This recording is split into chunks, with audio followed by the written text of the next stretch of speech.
All right, my lovelies. Well, welcome to the prologue to the premiere of Chance's new films, How Do We Know What's Real? And I'm really excited about these films because they're probably the most true to Chance that he has ever done. And that means that they're kind of funny and they're kind of absurd and they make some really weird jokes. But I'm very, very proud of him. And the thing is that the question, how do we know what is real, is so big that it is really, really difficult to get our arms around in just 2 hours because it's a double feature film.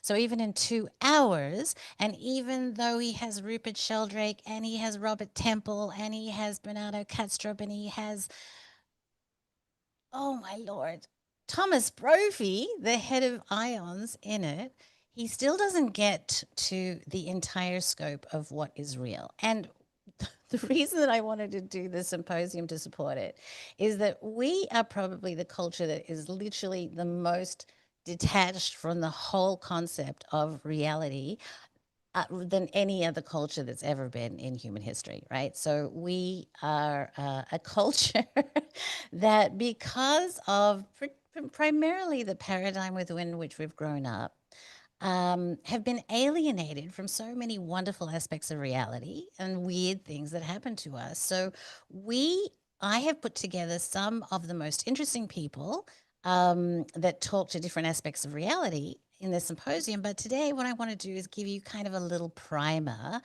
on different frameworks for, you know, looking at reality a different way.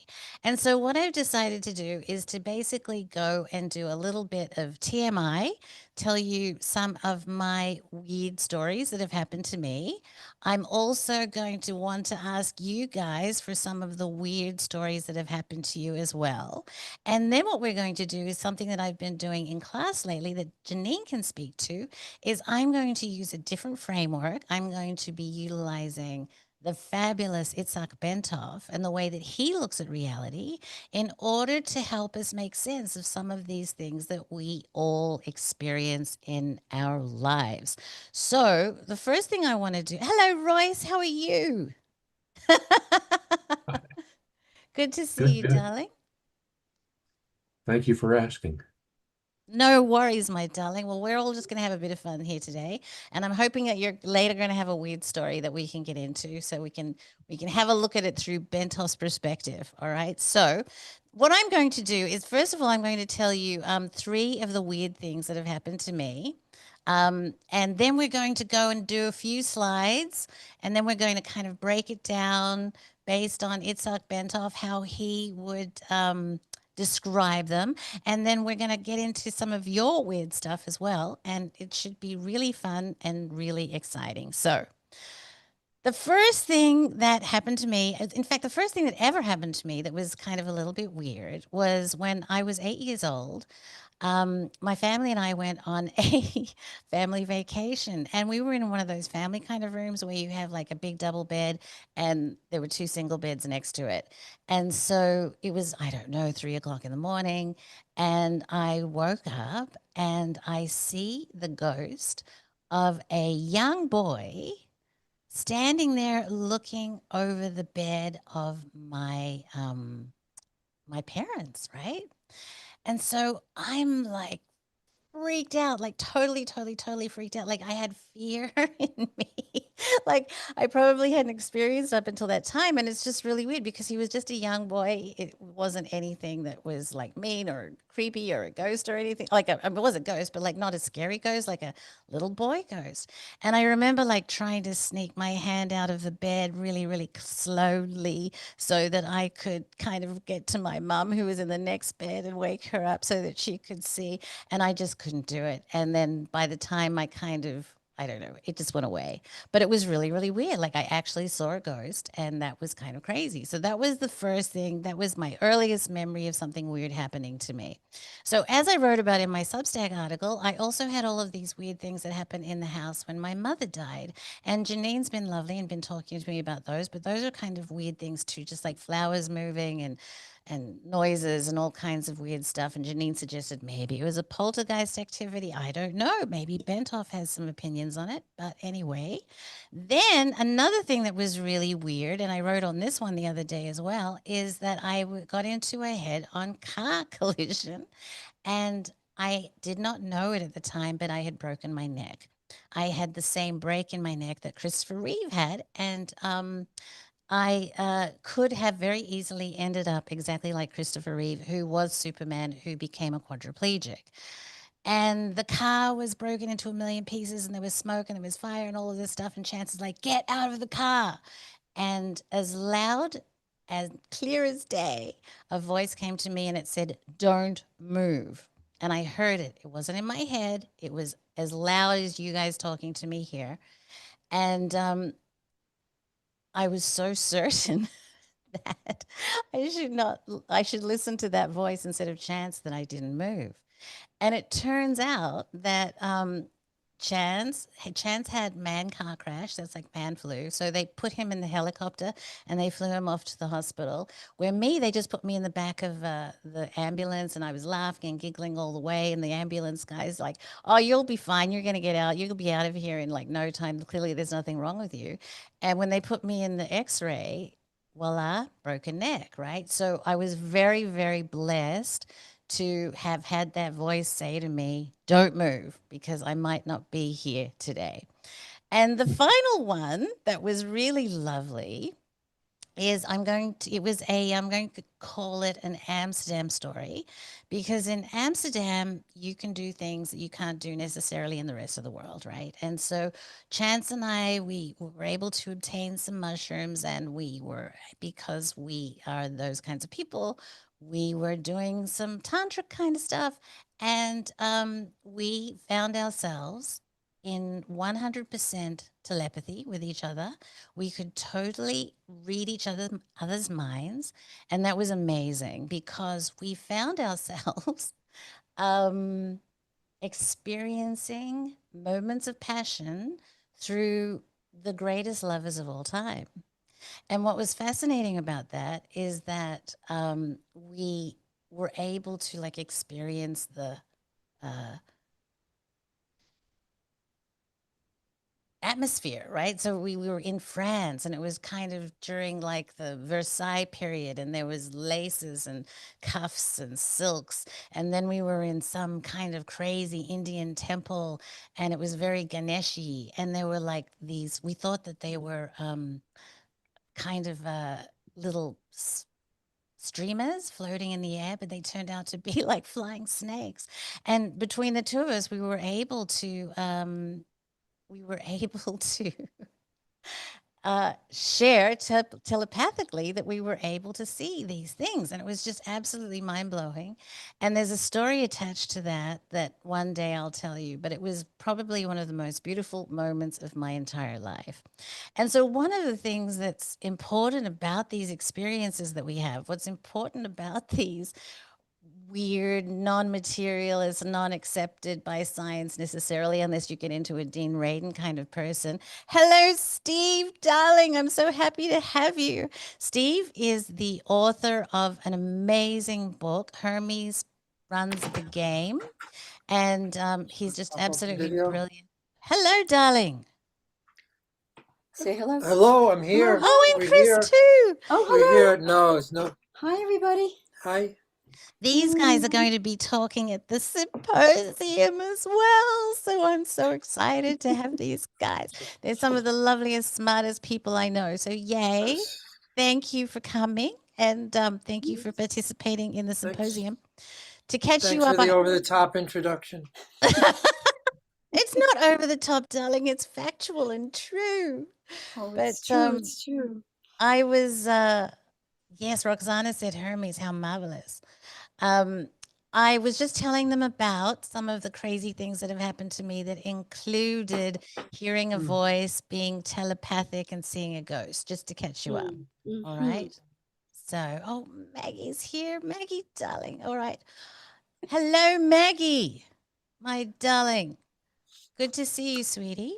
So, anyway, weird things happen to me. Weird things happen to you too. And one of the most beautiful things about being in my position is that when the weird things happen to you, you guys know that you can talk to me about it. And so I become this amazing receptacle of all of your stories of like, how do I make sense of this? How do I make sense of that? Because quite frankly, um, we've learned through experience that if we tell other people about these things, they think we're mad, right?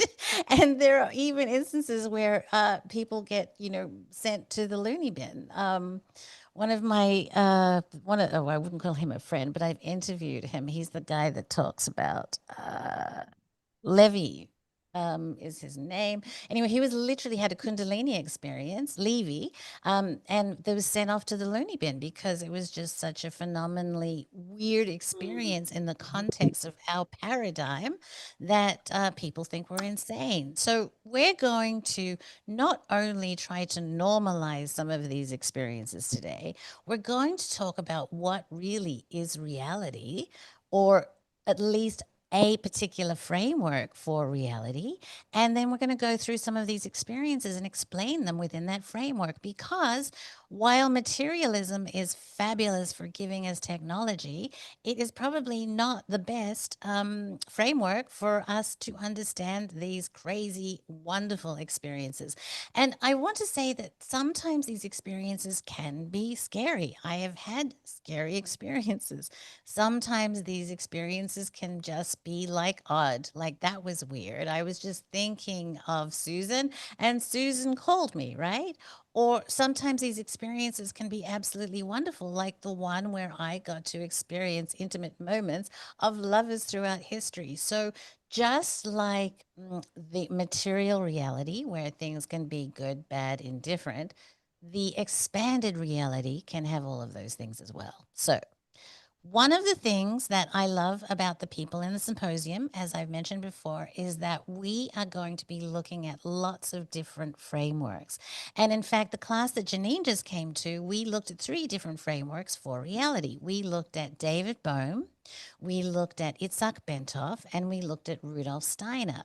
And one of the things that's kind of interesting is that all of these different people have different ways of looking at the same thing, right? Robert Temple, we were talking about him. He's going to be speaking in the symposium. He has some really interesting things to say about reality as well. Ingo Swann is absolutely amazing. Thomas Brophy has a book called The Mechanism Demands a Mysticism, where he explains literally the fact that that science has come to the end of its tether within materialism, and it's demanding a mysticism to try to explain some of the phenomena. So today we're going to just pick one of those frameworks. I'm going to give you a real crash course in the very, very basics of it. And then we'll go through my experiences and your experiences and see if we can make sense of it through an entirely different framework. So, any questions so far, my lovelies, comments or concerns? We're all good. All right. So let's get on to some Itzhak Bentov.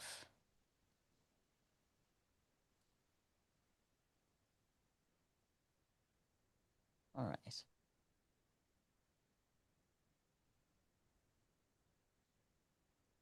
All right, my darling. So some Itzhak Bentov as a framework for reality. Now, what's really interesting about Itzhak Bentov is that he was absolutely brilliant. He was actually an engineer and he developed some technology or some engineering for the heart valve. So he was an engineer. He was very, very good at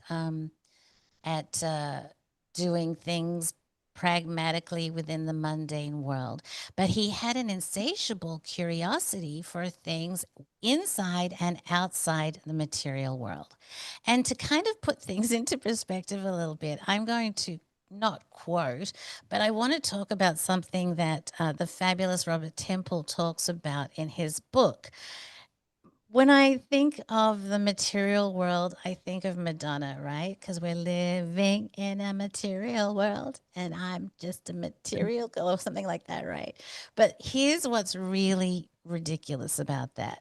Everything that we know, everything that we touch, everything that we see through telescopes makes up less than 5% of the entire universe. And Robert Temple actually states that if we consider the solid matter that we're kind of interacting with in our reality, it's less than just 1% of what's real, right? So we out in our daily lives, in our imaginations, in all the dreams, right? And all the ways that we interact with reality, we have an obsession with this thing called matter, right? And it's really kind of, as Chance wanted to entitle the film, it's kind of the wrong side of the paradigm, right? Because there's so much more in reality than that which we can weigh and measure and that science kind of pays attention to predominantly than just matter, right? Excuse me, my nose is itchy. The pervading paradigm in science is called materialism or physicalism, right? And it is based on the idea that reality is fundamentally physical, that consciousness emerges from the brain, and that mind is produced by matter. Hello, Artie, darling. You've missed a little bit, my love, but I'm sure you'll catch up with it. The other thing that's kind of interesting about the whole wrong side of the paradigm is that the idea is that the universe is governed by impersonal laws, right? That we're a machine, that everything is just a machine, and there are laws out there, and that everything works like a clock, right? On the inside of the old fashioned clocks.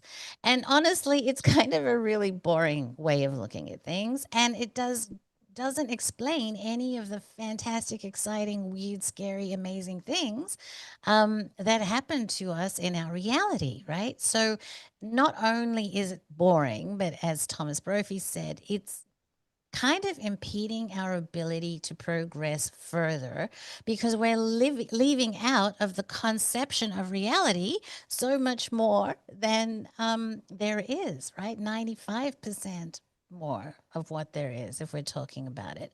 And what's kind of ironic is it's not really an entirely new idea. It's just an idea that hasn't been popular for, the last few hundred years.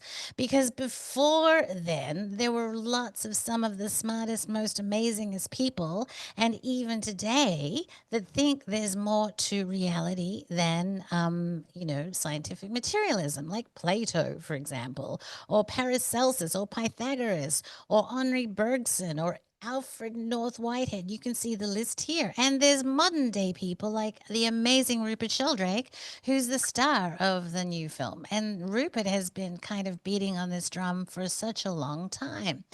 Bernardo, Chris Beige, he went and did 73 massive doses of LSD and went off into the mind of the universe and has firsthand experience of so much more than some of these people I'll mention in a minute are even willing to conceive is real. And in fact, he's going to be talking with me in 12 hours from now, which is probably morning your time, but he is just a saint of a man.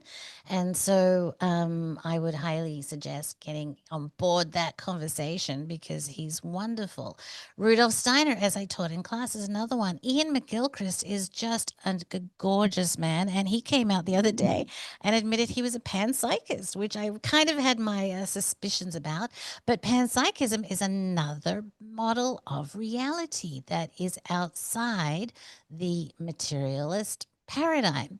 And then you have on the other side of the coin some people like Eric Weinstein or Professor Dave or Brian Greene, who just literally I wanted to slap at one time when he was on Joe Rogan's show, or Sam Harris or Richard Dawkins or Daniel Dennett. And all of these guys are like, no, only, materialism, yay, right?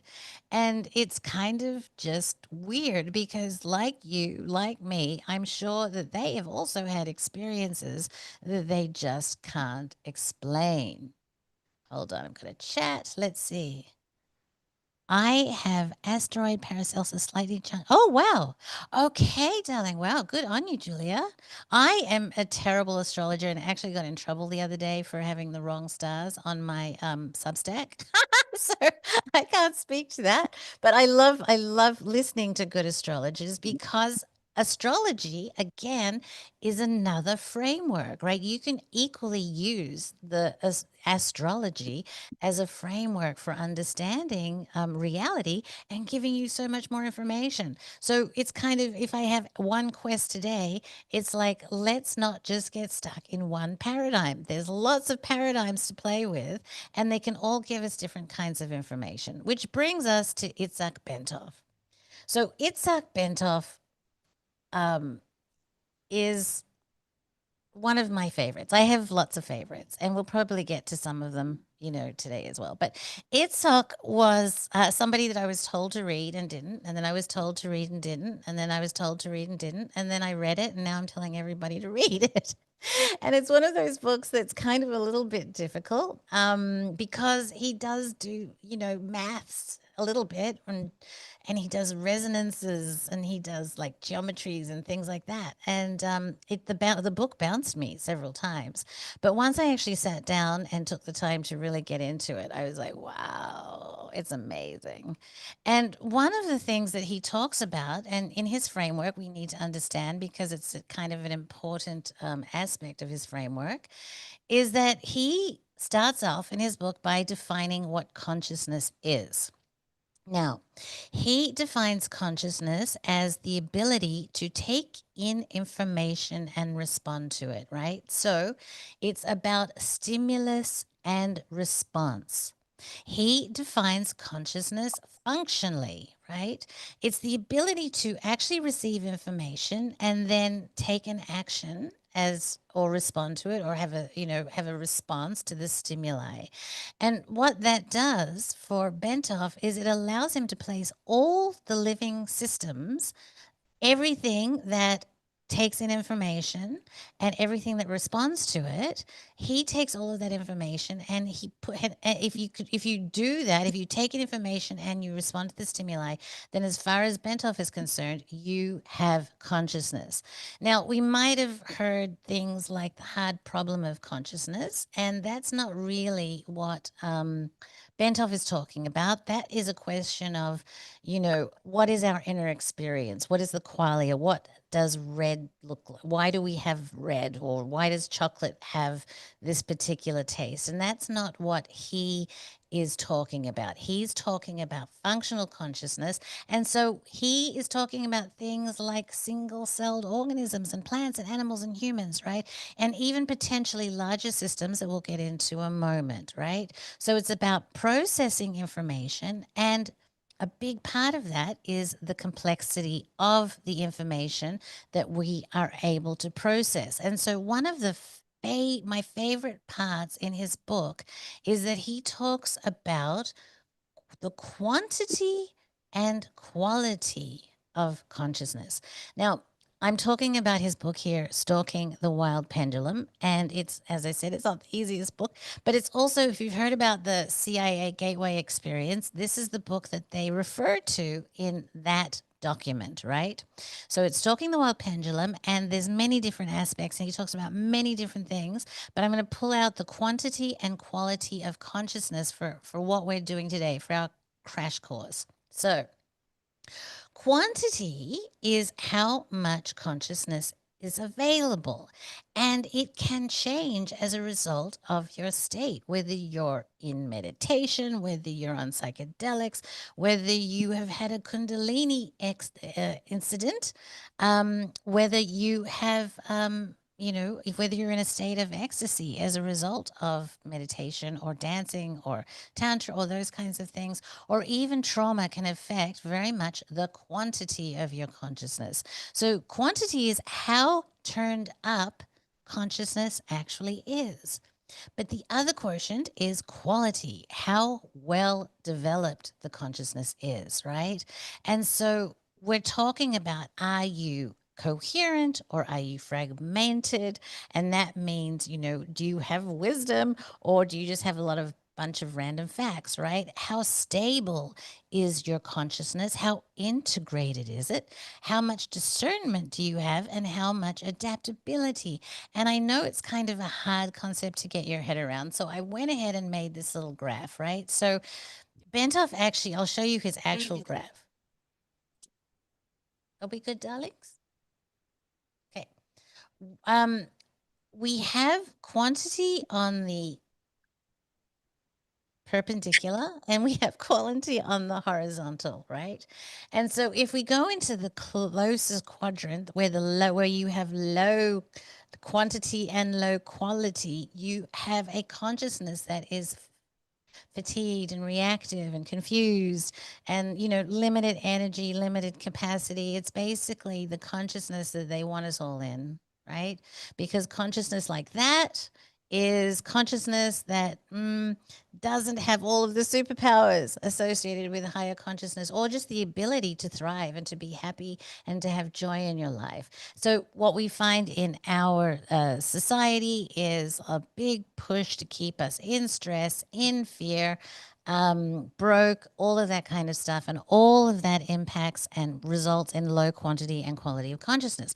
I also want to say that it doesn't mean that these are fixed categories. We can move up and down within them. Absolutely. And at different moments, in different days, in different situations, you can find yourself, for example, having low quality but high quantity. So you go out and you have a psychedelic experience, for example, and all of a sudden you feel ecstatic and you're flooded with energy, too much energy often, right? And it's really intense and it's like, wow, like this is amazing. This is just so I can understand the universe kind of experience, right? And so that is something that you can move to temporarily and then you can come back into the low or maybe go back into a high-low state depending on what you're doing. So I like to think of like a wise elder as somebody that has high quality and low quantity because they're older, they don't have the energy they used to have just by being, alive and exhausted by life, but they're calm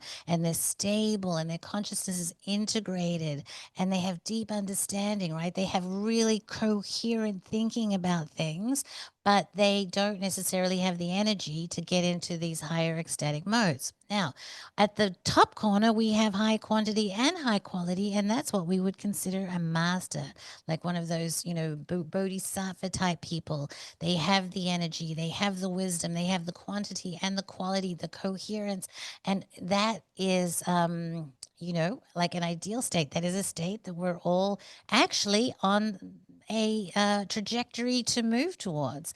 And one of the ways that I like to describe it is that humanity is a lemon tree.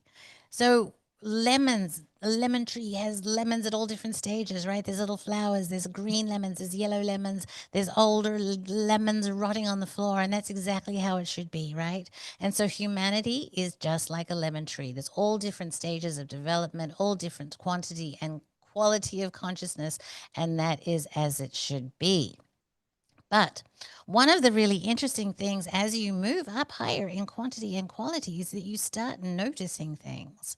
And this is one of the things that I notice in a lot of my students and a lot of the people that are come to my YouTube channel and that kind of thing is that we are a group of noticers. And so what this tells me is that we have higher quantity and quality of people that don't notice things, right? Our consciousness recognizes meaningful patterns in life, and so noticing is kind of an example of that. And I have a tiny little video I'm going to show you that explains that. So some people look up at the sky and they see dots in the sky, but other people see meaningful information, right? They see things that provide intelligence, universal intelligence to us as patterns become, oops, as patterns become meaningful to them. So as the consciousness rises up, the ability to notice interconnections of things, the ability to draw meaning from them kind of increases a little bit. And so I'm going to say that probably, we may have been accused in our life of being conspiracy theorists, right? And conspiracy theorists are people that notice patterns, right? And we can also put that on our spectrum as well, right? Some people notice patterns. They have deeper perception. They're seeking understanding. They have integrative thinking, and they have a really great handle of what's actually going on in reality. There are other people that see patterns and they just see patterns for patterns' sake. They're obsessed by patterns and they're not really getting meaning out of them, right? So, quantity and quality of consciousness can result in many, many different ways of relating to reality, and it can honestly change. Like, I would say that I probably started out as a paranoid conspirator, and I like to think perhaps I've moved a little bit more towards being a pattern identifier, right? But only you can tell me, because it's very hard to see ourselves in reality. Now, let's go back to the Bentov model of consciousness, right? So, quality and quantity of consciousness is mapped out here. And as I mentioned before, in his model, his definition of consciousness is the ability to receive information and the ability to respond to it. All right. So he talks about an atom. An atom, or like the tiniest little things that we have, respond to magnetic fields and that kind of thing. So in his model, Trala, they have consciousness. Single celled organisms do too. You put some injection in there, or again, a magnetic field on there, or you put some virus in there, and they will absolutely respond, move out of the way. Plants too. I don't know if you guys have seen The Secret Life of Plants, but if you burn a plant, it will scream, right? But as we move up the scale, the ability to respond to stimulus increases. So a plant can do less than a tiger or a puppy or a bird can do. There's more options of an animal than a plant. A plant can't run away. It can scream, it can move towards the sun, but it cannot run away like animals. Animals can stay, they can fight, they can growl, they can move, they can all do all kinds of things. And we'd like to think that humans even have greater ability to respond to stimuli than animals. Although watching some of the clips on YouTube is really interesting, because animals seem to be getting really smarter. Like, you'll see how now there are mooses coming to the road to get a human to help them get their moose wife loose, or otters coming to the shore and saying, help my otter wife get untangled from the nets. Like, animals have figured out that they need humans to help them with certain situations, right? So what Bentov says is that we're all moving up the spectrum of quantity and quality of consciousness. And so probably the most interesting thing from a non-materialist perspective. Oh, let's actually, before we go there, but let's go to even our range of reality. So in our reality, we're all in the same physical, material reality. We all exist here, yet we all have completely different modes of perception.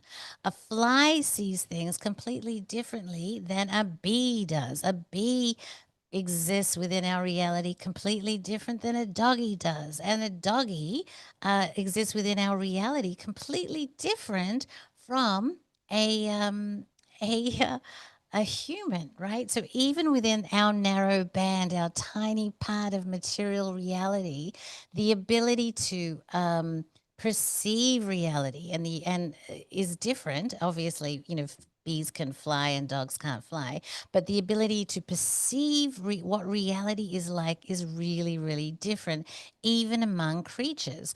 And so when I was talking about noticing in human beings, we see that with us as well, in the respect that there are some of us that notice patterns. Like some of us, I don't even know. I'm talking to my girlfriend, and 1111 is on the phone, or 333, or these kinds of things. These little patterns that are happening within reality. We're noticing them. Other people are like, I never see 333. In fact, one of the greatest examples that I gave in class was Rupert Sheldrake recently did an article on a painting, a very, very famous painting. And I look at that painting and I'm like, that's a beautiful painting and it's got light and shadow and it's got some astrologers and some philosophers in there. It's a really, really cool painting. But what Rupert Sheldrake saw was a whole incredible grid of information about perspective and how the story is being told through perspective and what does that mean, and is it making a statement about now, is it making a statement about the future? And it was this incredibly wonderfully in-depth amount of information that came out of the painting that I would never see, because clearly Rupert's quality and quantity of consciousness is far superior to mine, right? So even within humanity and animals, even within our reality, there is a whole different spectrum of existing and perceiving and responding to stimuli. Now, here's where it gets fun, my lovelies, because in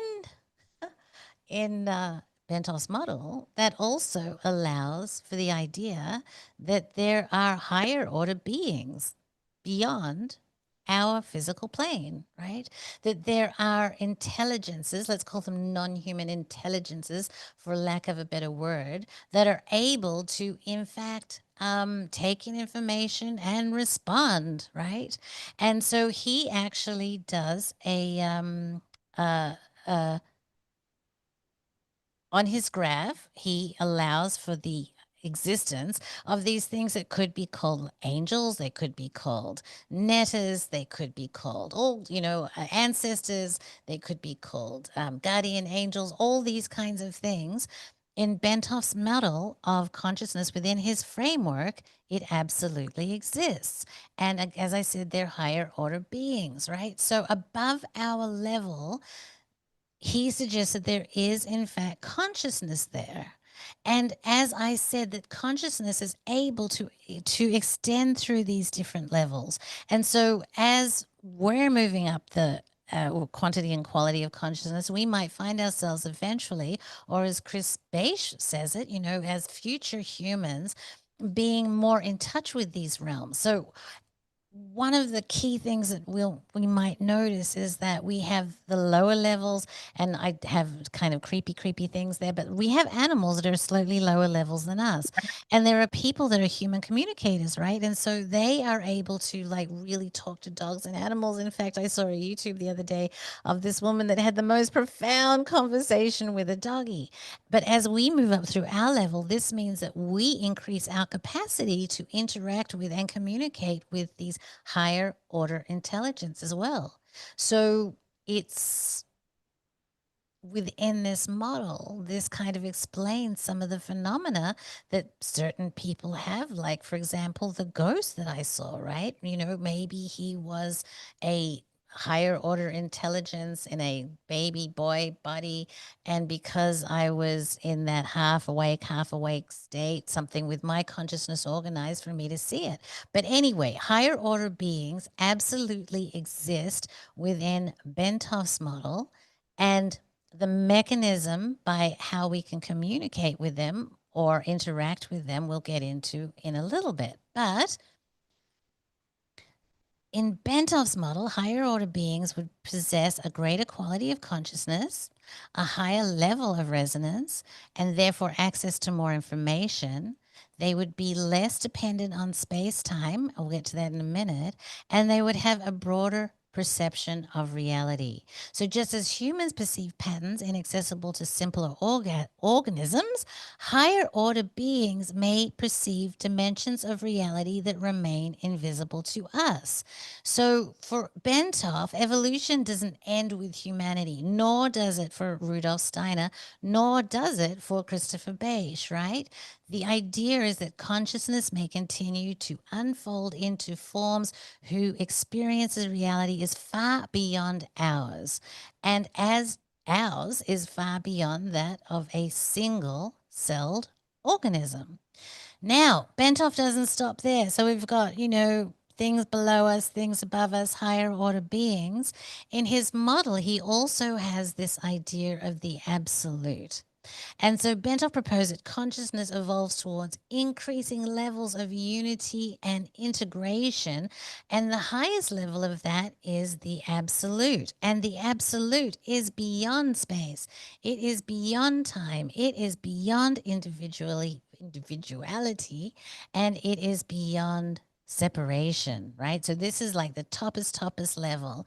And this is the place, where all information exists. So for people who have had a Kundalini event or who know people that have had Kundalini events, one of the things that comes up in those discussions is that they downloaded all of this information, right? So, um, this is an example of actually tapping into the absolute where you are able to download all the knowledge that you can fit into your brain, all the information that exists, because every possibility already exists there, past, future, present, all of it is one. And kind of why I got so excited about this whole line of thinking is because I was trying to figure out, how did the ancient Egyptians do all that stuff? How did they know all that stuff? All that incredible stuff that's baked into the Egyptian pyramid. How did they know it? Because aliens is not something that, I mean, yes, I believe in aliens, but I think also that humanity did these things. And the way, or one possible scenario that they would be able to do these things is to, in fact, work with their quantity and quality of consciousness through practices like rituals and tantras and kundalini, to enable them to raise up those levels and to tap into this information field in the absolute. And that's kind of one of the things we get into in my last class, is the mechanisms through which you can actually change the quantity and quality of your consciousness to reach up. And now stabilizing it is a different matter, right? But if you've had a Kundalini experience, or if you have ever done entheogens or that kind of thing, and it's like, I understand the universe, right? That is because momentarily your quantity and quantity of consciousness has reached up into a higher label, possibly the absolute, and tapped into information that is resonant with you, right? Which is just absolutely fabulous. The other thing is, too, is that once you get through our level, space time doesn't really apply anymore, okay? As consciousness changes, Bentov explains that the perception of space and time changes, and higher states of consciousness can produce time appearing to slow down or disappear. In fact, in class, we had many people actually do this in class, right? And it tells you, when Bentov in his book, how tells you how to do it. And once you actually do it, it's super exciting and super freaky, because there's nothing like doing these things for yourself, right? To understand the reality of reality, and that reality is not what we think, right? So time can slow down or disappear altogether, which leads to a sense of timelessness.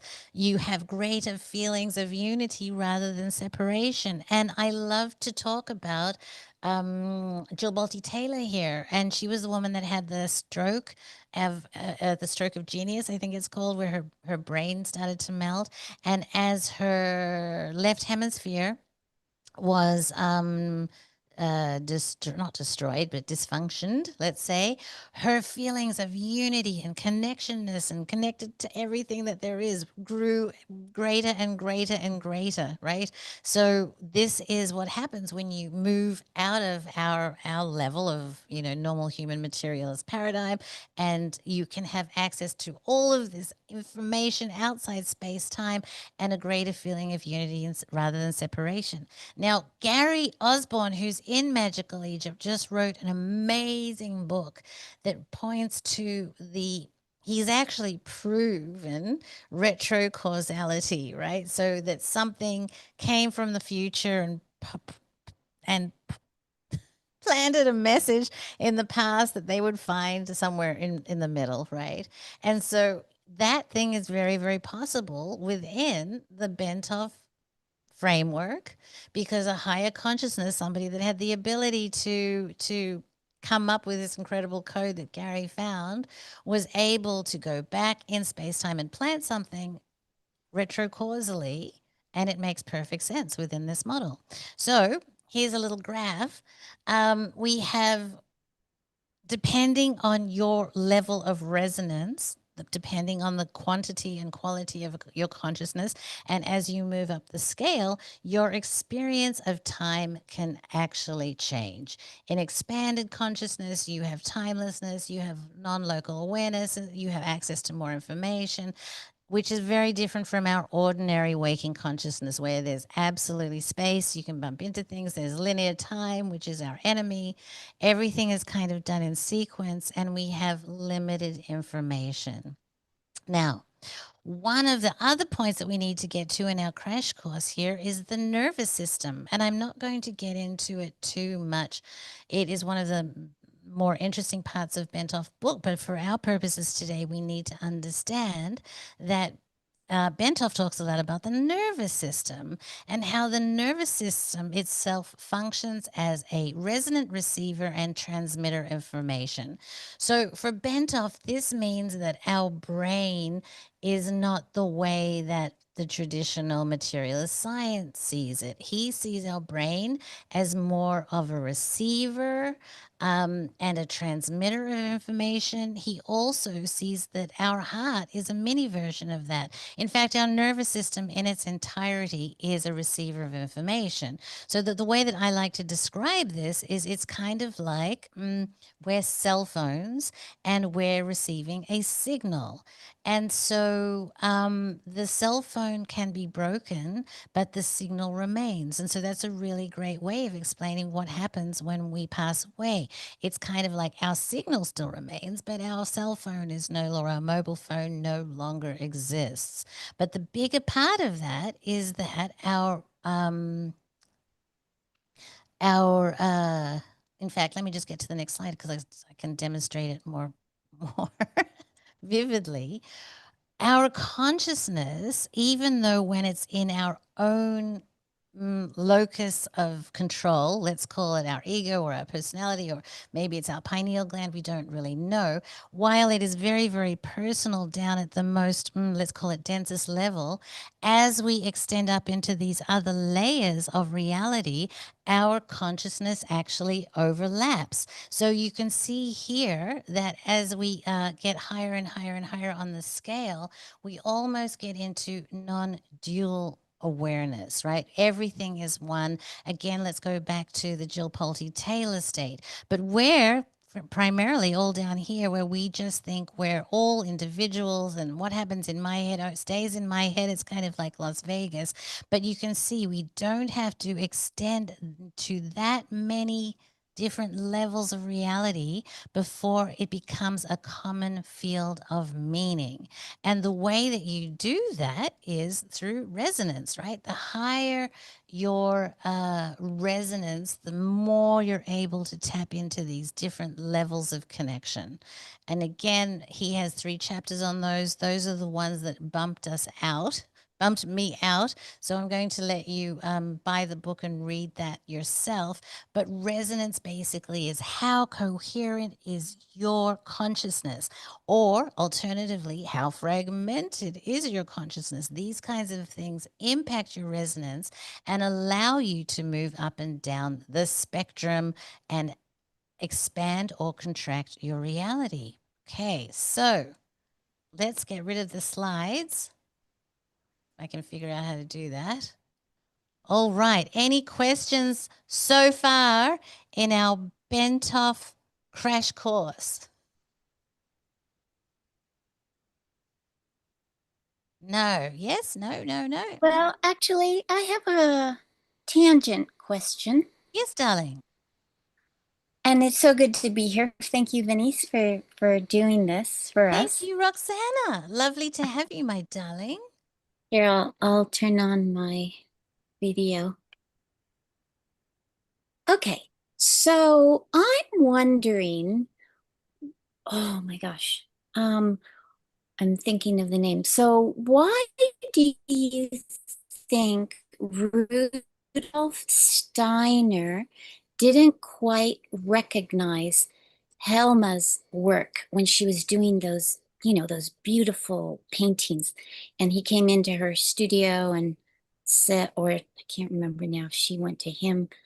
But I've always sort of wondered about this, and I know it's not directly about what we're talking about, but I was wondering if you had any insights about that. Darling, I honestly don't. I don't even know that story. So I can't speak to it all, my darling, but I can do some research and I don't know. Perhaps we have some of our lovely other people that can speak to that. I'm not even so what was his comment about her drawings or what were they even of, darling? Roxana. Wow, yeah, my computer's heating up a bit, so let Oh, me okay. make my screen a little smaller here. Um, did someone say, maybe someone knows the story in the group better than me? Please chime in if you do. So she's this visionary painter who was incredibly intuitive and is the really considered the first one to start doing paintings of like interpreting uh, the other world, and doing paintings that weren't representative, right? So it was very geometric and beautiful colors and shapes. And so she was interpreting the unseen world. And at one point, again, I can't remember exactly, but either she went to Steiner and showed him her work, or he came to her studio and he chose not to champion her work. Mm. And I've always didn't quite understand why he would do this.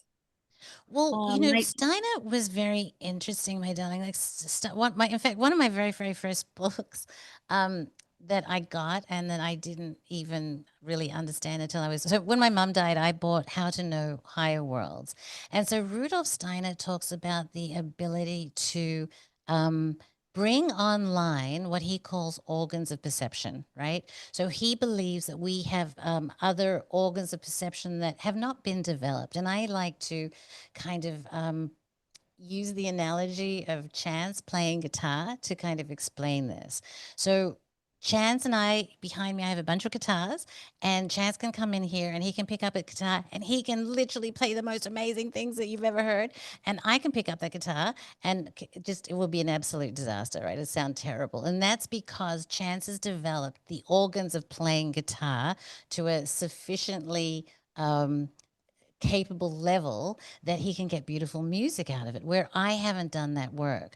So Steiner's whole kind of thing is that he is very much a scientist and he was very concerned about utilizing things like developing the organs in such a way that you would have proper discernment and understanding of these realms in a very kind of clear way. And so, making a completely wild suggestion is that he might have seen her paintings and thought that possibly that she had not developed the organs of perception to the level that he had, and so that they might not have been an accurate representation as he saw it, right?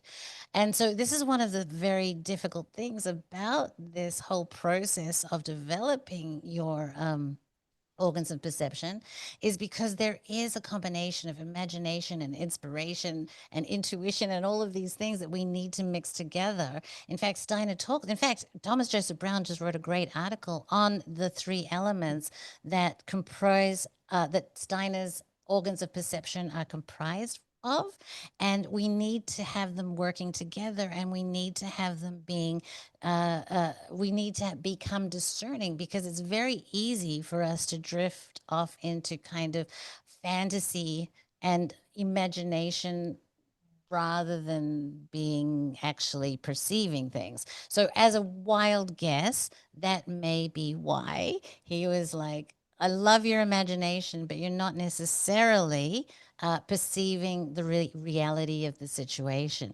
Now, what's really difficult is that when I was a yoga teacher and I would teach people how to do Ujjayi Pranayama. And to do that, what you're doing is you're essentially, and to run energy up and down your spine. And to do that, you first of all need to utilize imagination, right? So you start off imagining that you have these little balls in your spine, and you imagine breathing into these little balls, and then you can imagine the energy going with it. And then at some point, you move from pure imagination to actually perceiving the movement of the energy up and down your spine. So it is a journey, the development of these higher organs of perception. And so my only guess is that he was like, perhaps you're not at that level. But again, this is wild speculation, my darling. But hopefully that could be a clue. And this is one of the things I want to say today. I'm utilizing Bentov's framework, right? And so I have my own kind of little cosmology that's mixed around with all of these different things. And because of the fact that we really loosened our grasp on all of these kinds of things in the last few hundred years, we're kind of having to rebuild this whole field of inquiry up again. So we're kind of, we're kind of like the blind man and the elephant. We're kind of trying to put this piece together, and I'm feeling this, and you might feel this.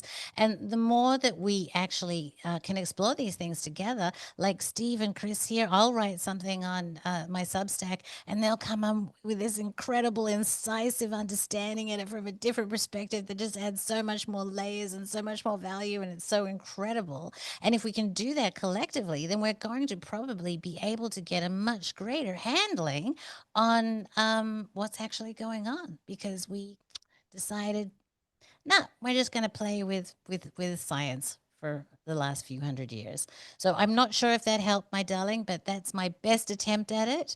And I don't see anybody else jumping in at the moment, so I can Yes, see. that helped a lot. Thank you. Artemis wants to interject here. Yes, Artie, go, darling. Hello, Smarty hello. Artie's in the house. Yeah, I had my hand up. I didn't know if you could see it. Darling, I'm sorry I couldn't know. I'm glad. Yeah, No worries. you know No it worries. takes a village, darling. I found that really thought-provoking though, and I had a question on my mind that I was going to ask before I heard that kind of feeds into it too, because the thing that I was curious about is like what is sort of like the sequence you encountered all of these different ideas, and how do you feel like that shaped how your like current sort of theories and ways of making sense of things have kind of emerged. And the thing that just that story sort of revealed for me, it got me thinking about people that I found that are like they're really smart, but there's like a schism between you where they've like built up a different set of ways of seeing and shapes and patterns, and then you find yourself in this sort of communicative impasse where like you're saying one thing and they're hearing something else. And because the frames are so different, even though they're like there's like all this built up patterning and sense making on top of layer after layer after layer. And then as that evolves, my guess is just thinking about it, and from when I've seen art that felt like something that deeply resonated inside me, and I could go, yes, that is sort of something that reveals and illuminates something that I already know. If that had happened, he would have jumped on it. And my guess is that they had two different sort of ways of evolved of seeing, and that when he looked at it, he didn't get it.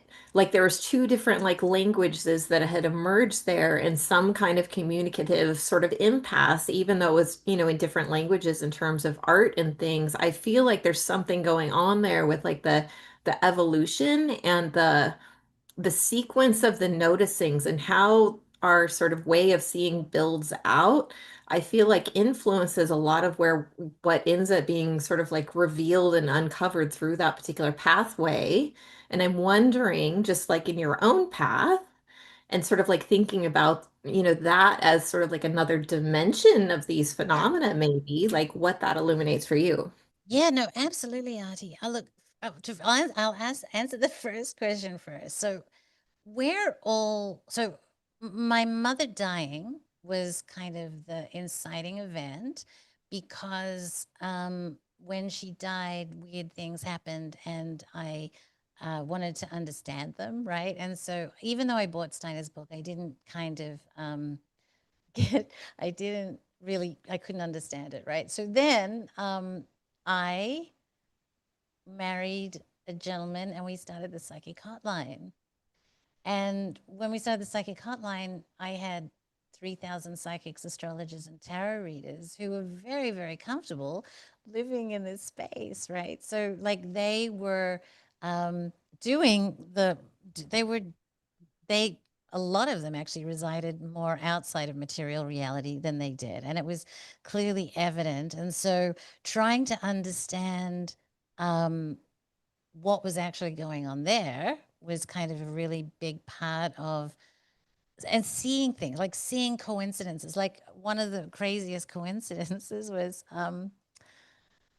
I think I mentioned this in class, but I'll share it. I know you know this, Adi. I think when I had the psychic hotline, one of the things that's really interesting, and the telepathy tapes kind of speaks to this, is that a lot of times people that have undergone some hardship, have survived some kind of trauma, have had something happen to them in their lives that might have created some kind of disassociative situation, seem to be have tendencies towards having more expanded capacities, right?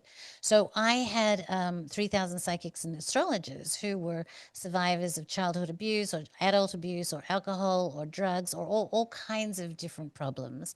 And so we had an automatic system where basically the calls would send the next phone call to really, to be honest, the person that was the longest talker, because the longest talker would make the most minutes. It was a 900 number, right? So it was based on, if Artie can talk a lot, Artie's going to get the next call. And if Artie's busy, then Venice will, because we can talk a lot, you and I, right? Okay. We're big talkers. Now, but what would actually happen is that somebody would call in and they had, were a victim of childhood abuse.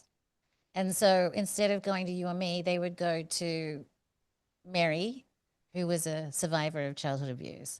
And then the next call would be John, who had a problem with drinking. And that would go to Tony over there, who was a survivor of drinking, right? So the calls, even though we had an actual electronic system to send calls to the people that would speak the most, the calls were miraculously sent to the people that could help the people the most. And that was like an astounding phenomena for me. And the other part of that was that this was absolutely happened more than I can even tell you. Let's say Chance and I'm in Thailand and he would be in America, and I'd be worried about my relationship. So I would call a particular psychic and I'd get you, Adi, and I'm like, I'm worried about my husband. Is he cheating on me? Whatever, right? And then you'd hang up, and then the next call would be Chance calling you, right? Saying, I think my wife's cheating on me, or whatever the thing is, right? Like, and the number of times that out of the system, the two calls would come in and go to the same psychic. There were just so many weird things, right? That I'm just like, there's something going on here beyond the call system, right? So then I meet Chance and I get into Egypt, and then Shwala, really. Shwala and John, the work of John Anthony Weston Shwala, were like, how on earth could these people that were pre-philosophical and barbarians produce such astounding advanced technology And it started out with alignments, like the pyramid, when you look at the pyramid. But then as you get into it, as you know, Artie, the more you get into it, the more and more you see how it unfolds into this miraculous amount of information and wisdom and knowledge and expertise, right? And so that's really, I think, when I started looking into more of these other people like Bentov, like Bohm, like the one, Ingo Swann, just trying to put pieces together. And exactly as you said, they all have different frameworks, right? They all do have, there's massive overlap. Like I put up that thing before, you have Plato and Plotinus and Paracelsus, and you can overlap all of these things in kind of like a flower of life, or a seed of life, where they all kind of mix in the middle, but their little pops and bits pop out around the edges. And I think that those things have to do with maybe your mind, right? Like I can't play guitar. Chance can play guitar, and I don't even mean I haven't trained that organ of perception. I mean that Chance has an innate ability to play guitar, so that if we had both done the same lessons at the same time, his he's attuned to it just so much better than I, right? And so I can see how that same thing applies with our other organs of perception, right? Some people are like, you have this brilliant ability to see the temples in this like a context that was completely alien. Like I never saw the way temples the way you saw temples, right? And then when you showed that to me, I don't have the same ability. I'm not as intuitive about it, but I can see, I can kind of ask, what would Artie think now, right? And so you've expanded my perception by seeing the way that you see in such a beautiful way. And so maybe, yes, because we're really just toddlers, again, coming back into this perception of the higher realms, we have to take each other by the hand and help each other to see these different things. And of course, we're going to end up talking to brick walls like we do, like you do in real life, right? There's going to be people that just aren't going to see it, or they're going to see it their way. And, again, I don't have Rudolf Steiner's abilities. I don't have his discernment. I don't know if he was right. I don't know if she was right, right? Like, I don't know. I can't see it for myself, like ancient Egypt. But I know there are things that I can see, that I can intuit, that are really real for me. And as there are for you, my darling, right? And we just have to kind of share this information and build a bigger picture, perhaps. Did that help? Yes, thank you. I love hearing all the backstory and stuff too. It just really enriches the whole, story around all of this exploration. So thank you. I promise TMI. Alan, darling, you have a question. You always ask the best questions, Artie. Alan, my darling, you have a question. I'm sorry, Yes. Susan. All right, darling. Hello, Alan. Hello, hello. Hello, I had to unmute myself and so on. I wanted to address the earlier question around the pictures or the paintings of sort of spiritual perception that a person had and attempted to depict it, and that Rudolf Steiner didn't really support that. Right. So of course we'd have to ask, we don't know, right? But I can give a possible insight based Please upon do, darling. what I'm studying. So I'm, similar to Vinny's, you mentioned like the Kundalini energy experience, right? And that's through the Hindu School, if you want. Yeah. school to these inner arts or sort of energy working. And I myself am pursuing like Qigong, but more importantly, Neigong, which is, inner energy work, right? So I'm trying to do it for real. And of course I'm just a student and I'm kind of working my way through it.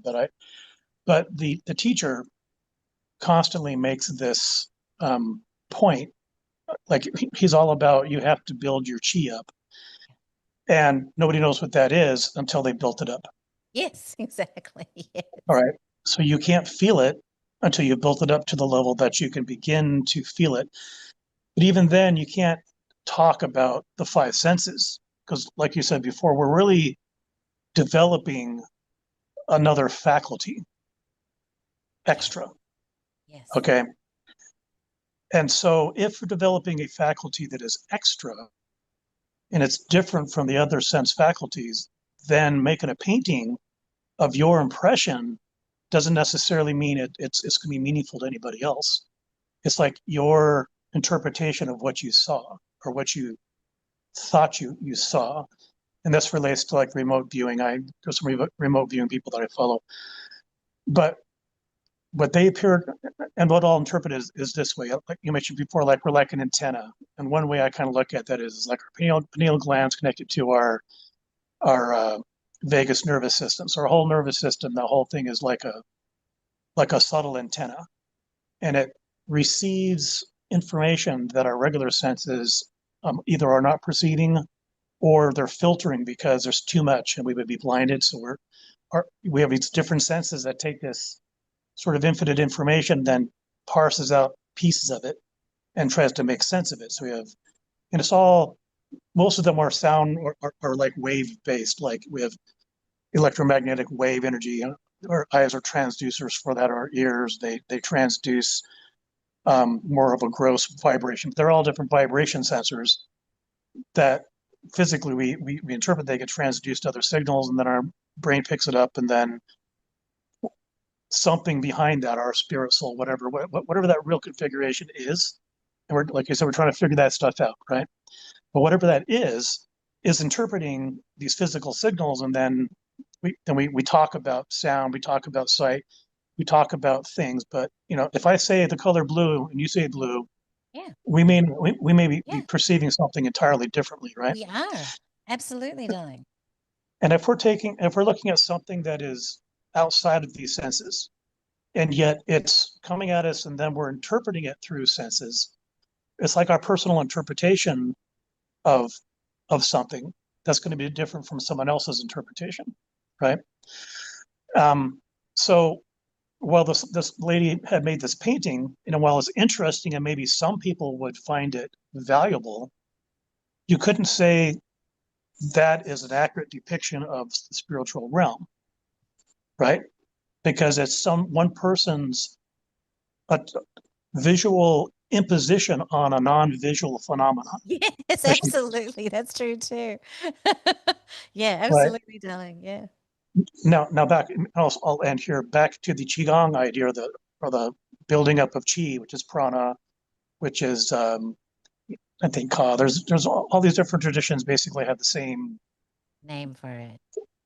fundamental mystical foundations, because we're talking about like the energetic plumbing of the body. Like we might have multiple bodies or different, like Russian dolls, we have these different layers or different subsets of bodies, but it's all like one system that all interact with each other, but it does so at an unconscious level. Like we don't really normally feel our blood moving and our etc. It just happens. But some people can build up their autonomic sensitivity and being able to be aware and then start to control things. By building up these other senses, the spirit, these atrophied organs, right?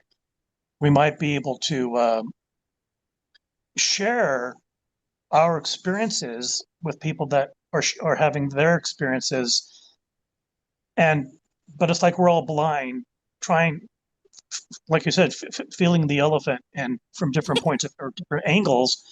We're all right, but we're wrong because we're talking about the same thing, but we're doing it from a different angle that another person isn't perceiving. So we're wrong and right at the same time.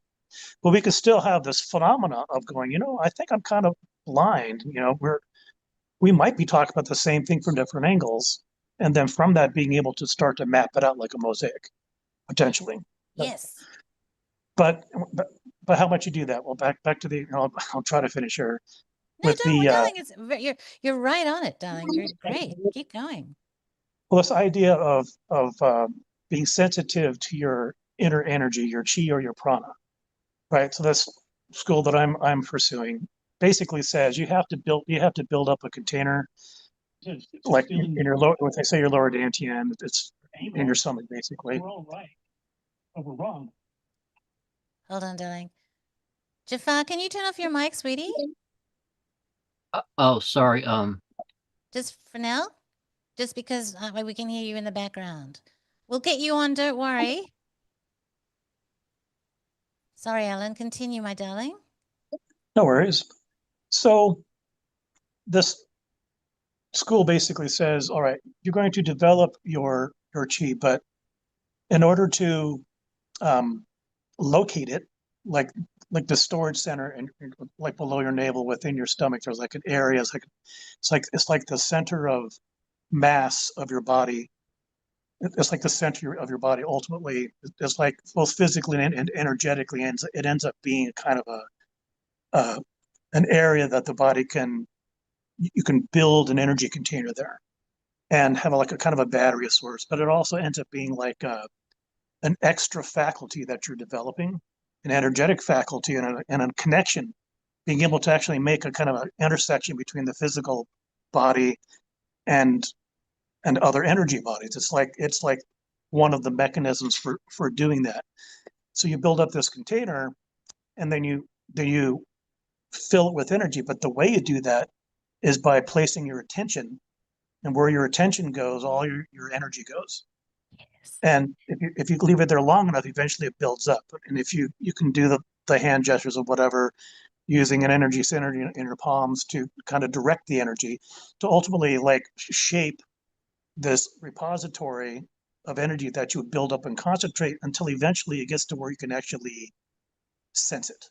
Yes. But yes. you're sensing it using a new sense. Yes. I was Um, going to say, it's kind of, you start off with imagination, right? Or did you like, you're like, I'm well, kind of imagining this ball, and then it becomes an actual sense. first, no. And this Okay. is why I wanted to bring this stuff up. It is it's a different sense.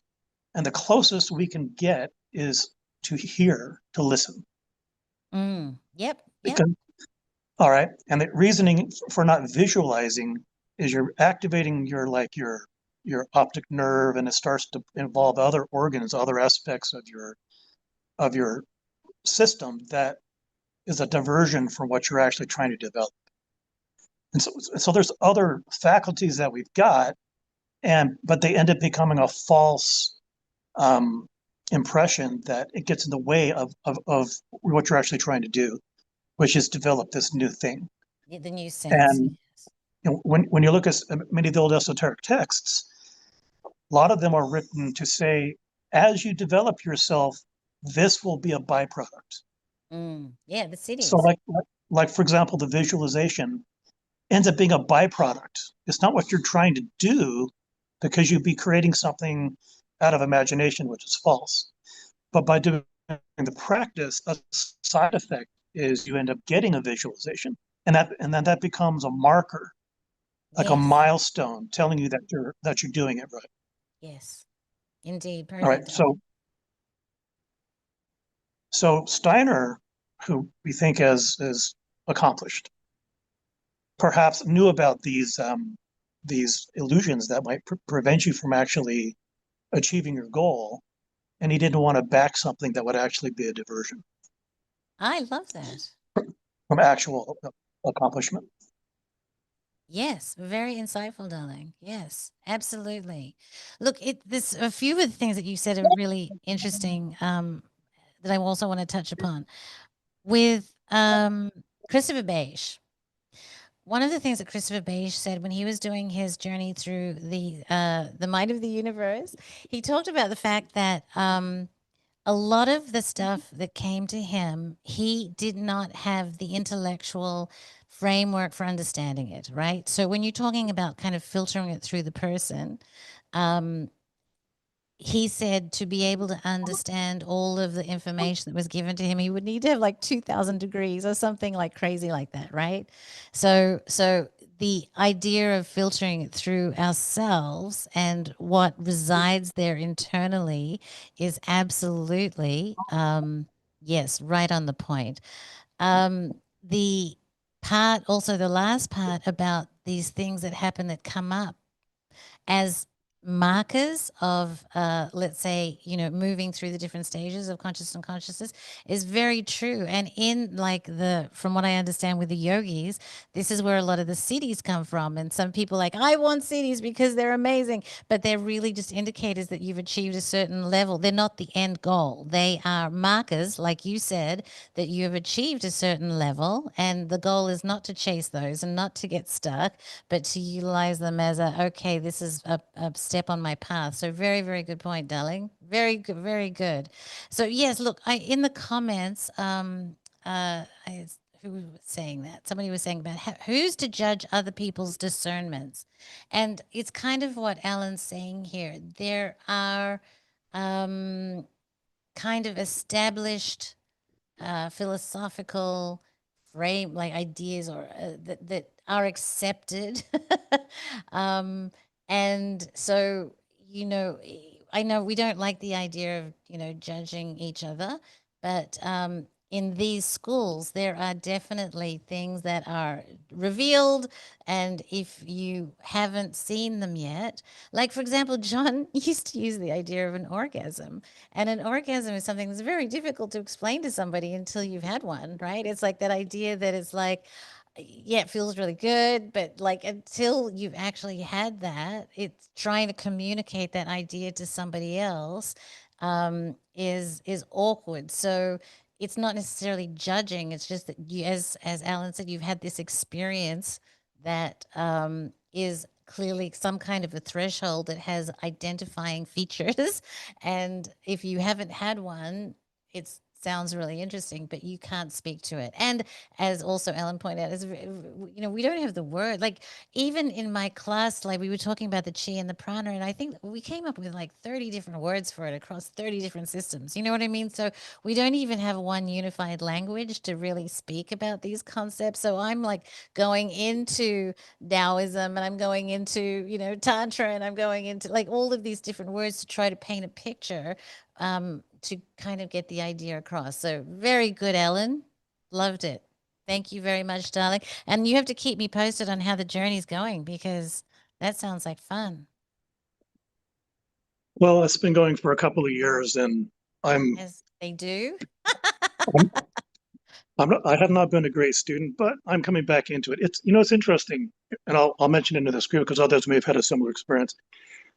Intellectually, I want something, but there's something in me doesn't want to do it. Mm. And I could even speak to, like, I have an insight that like an insight of sorts, or something in me that says don't do certain things, don't do it, not yet. Mm-hmm. Right. And so when I look at this chi development, right, I think of it as absolutely worth doing, but simultaneously it's risky, right? Mm.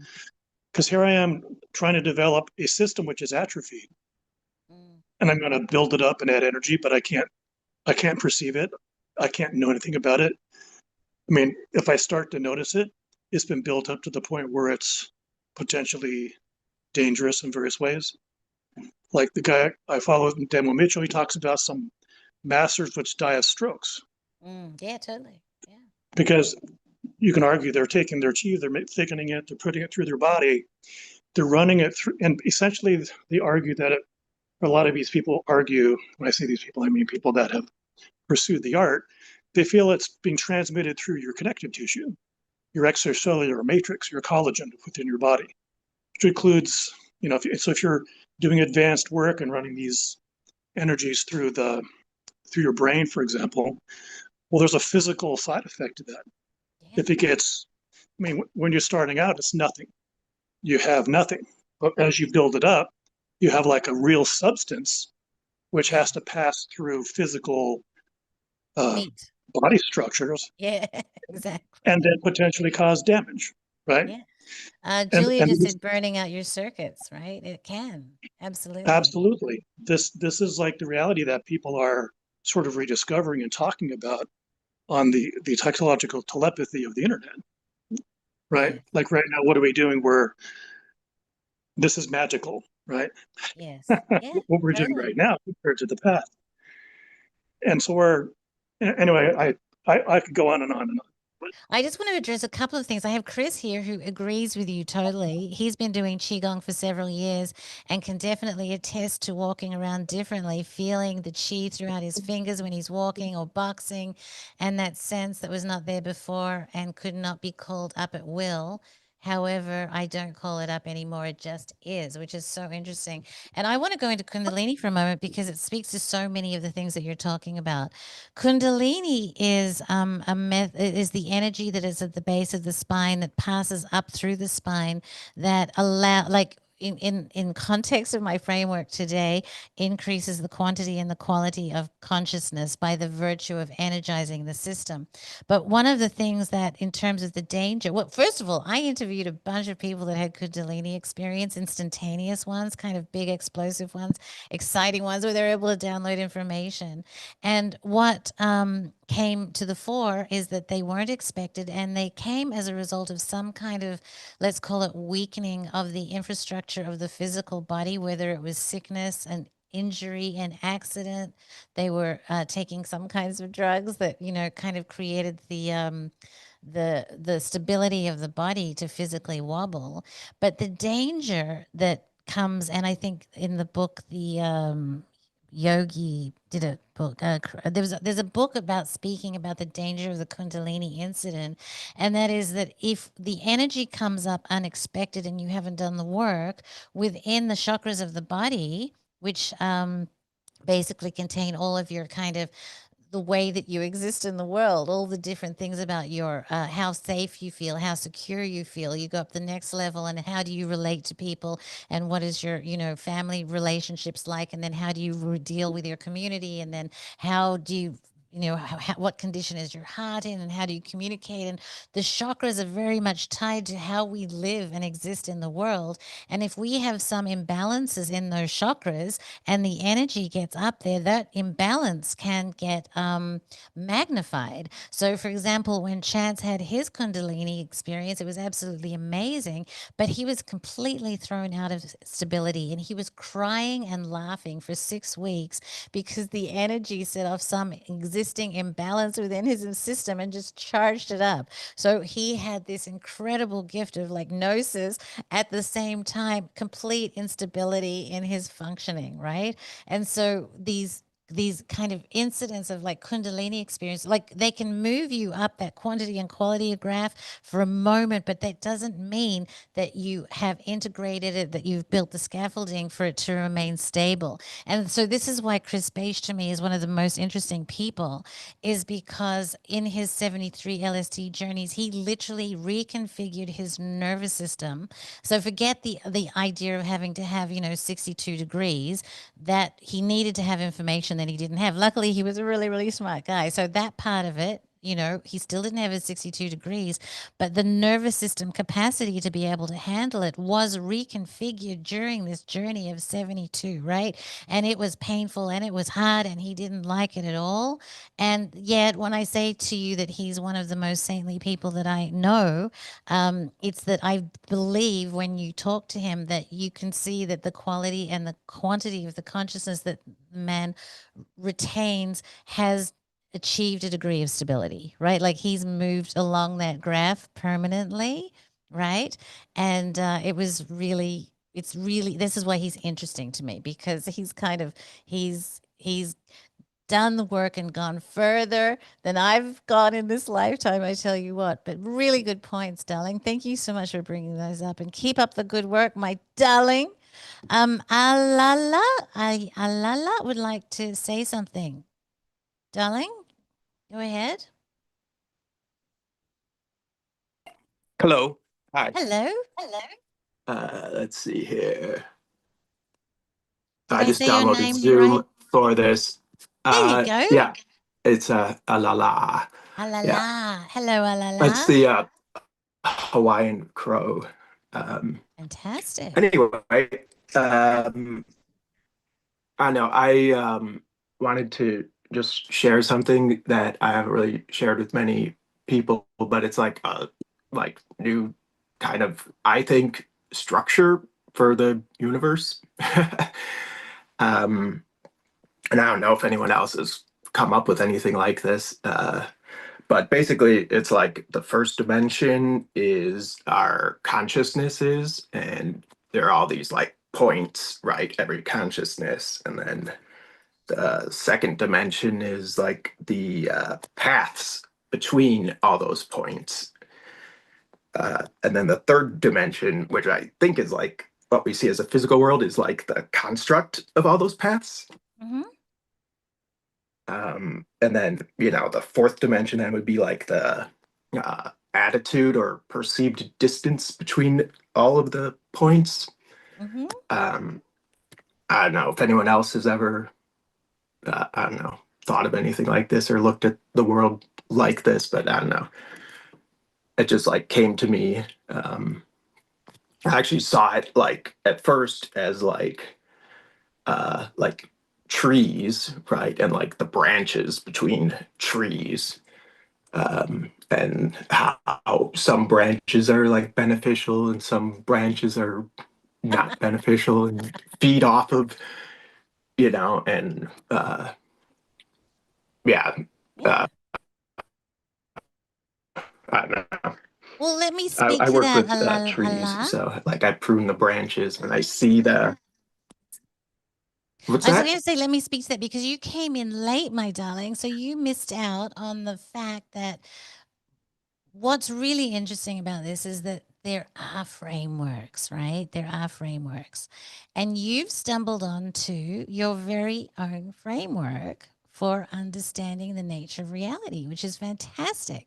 And what also happens is that these frameworks can overlap and overlay, right? So, for example, when you're talking about branches and you're talking about trees, and like it sounds, it might not be exactly the same, but it could be very, could be an overlapping pattern to like Kabbalah, right? So Kabbalah has the tree of life in their pattern, right? And so we were Hmm. talking about before, Bentov talks about how we're all kind of like a dot of our consciousness when we're in the physical body, but as we go up, it extends and expands, and we all become interconnected into much more of a unity of consciousness, and that there are things that interconnect us. So what we're kind of looking at is the idea that we're we're really lucky to have people like you and to have people like Bentov and to have all of these different people that throughout time have have got pieces of the elephant, right? We're all kind of Hmm. blind men right now and we're all kind of trying to put these pieces together.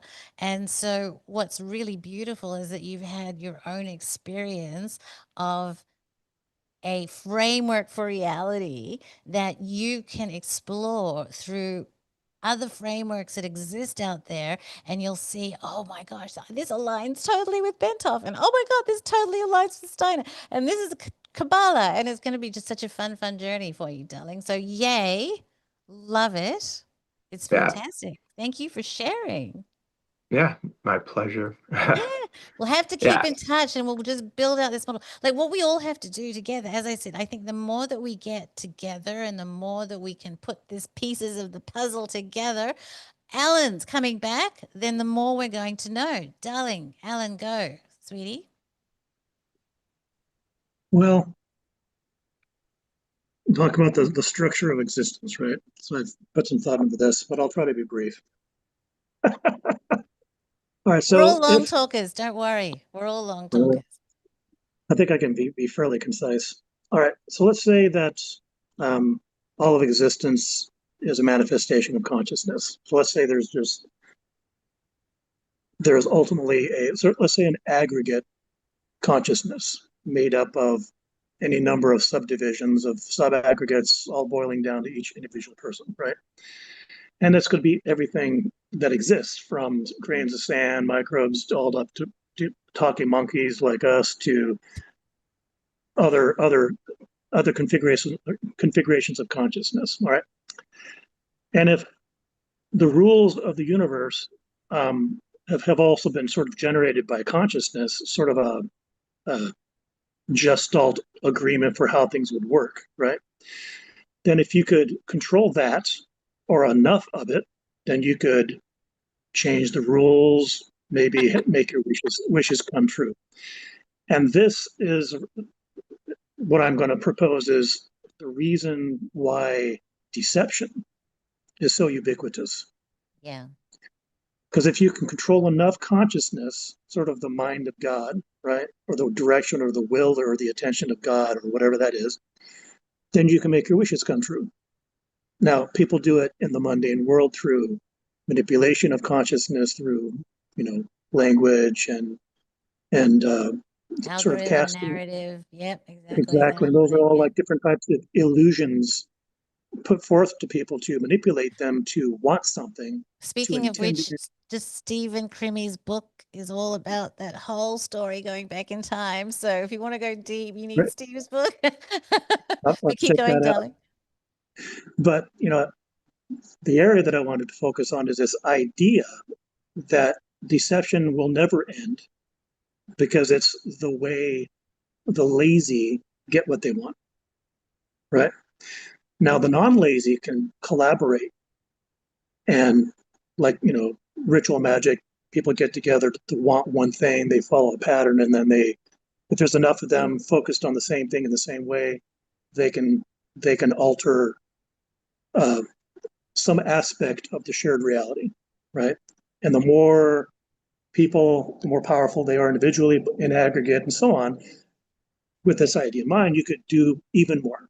Now, I would suggest that, well, it's nice to think of lightning bolts and fireballs. Probably things would just look ordinary and mundane because we would, like, as a group, cause change.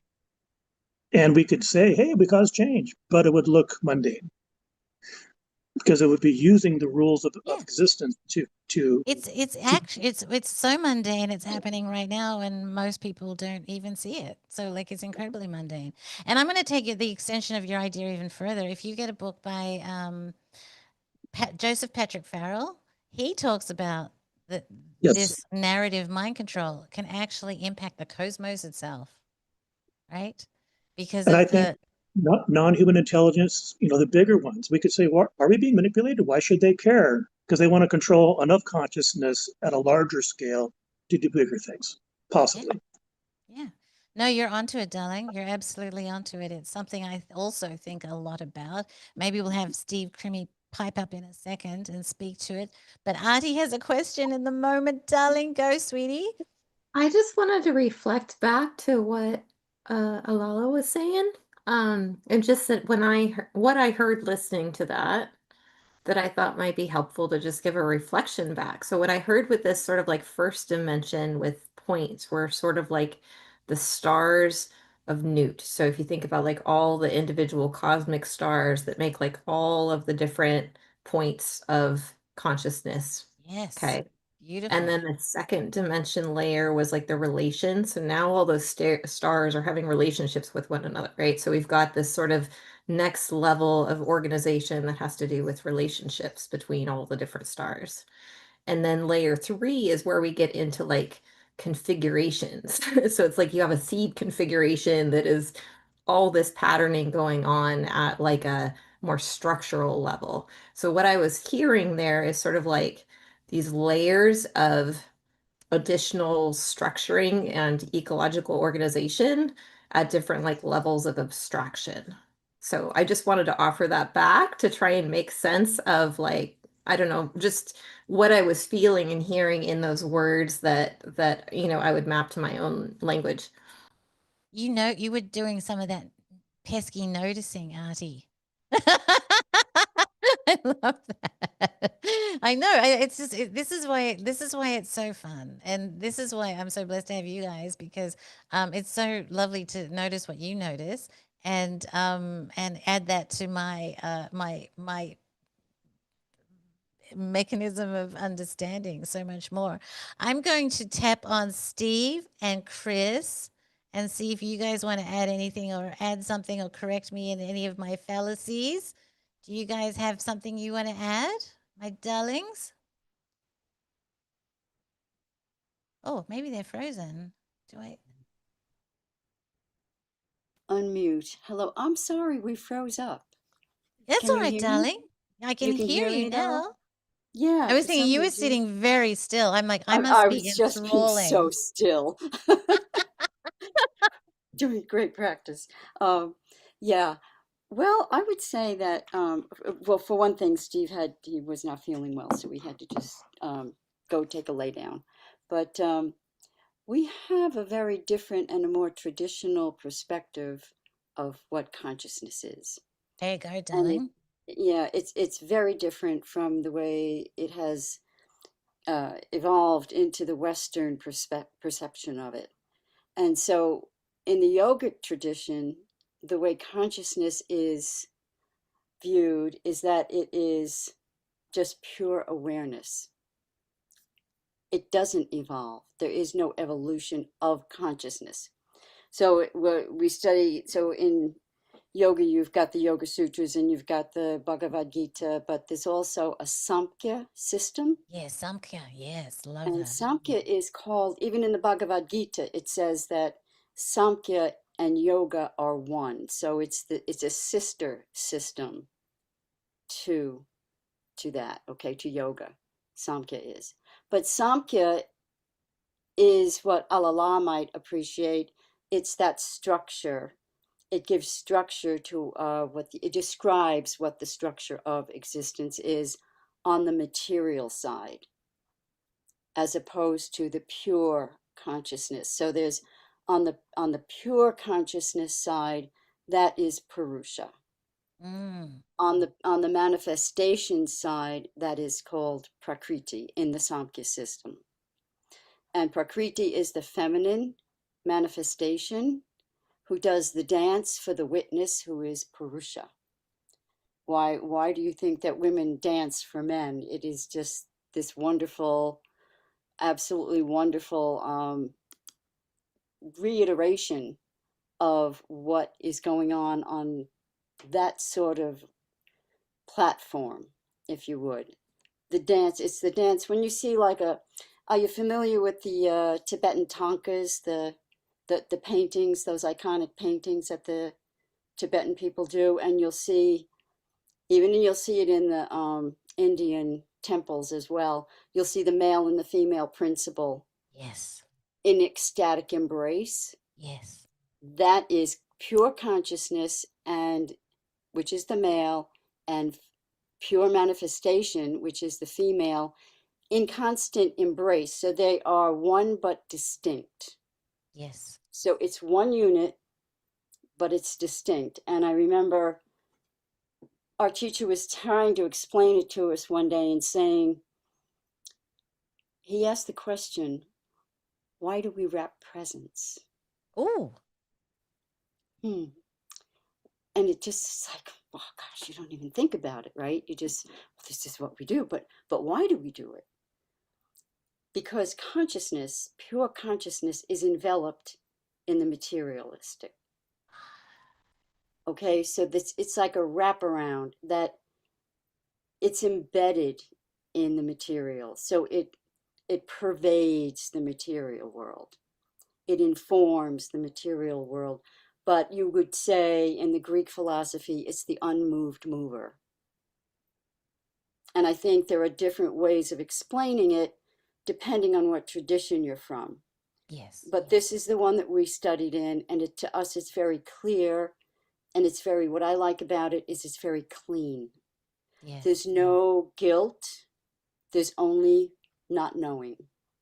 There's avidya. So vidya is knowledge, avidya is ignorance or not knowing, not ignorance in the sense of, oh, you're stupid. No, it's ignorance in the sense of not knowing the real from the unreal. Yes.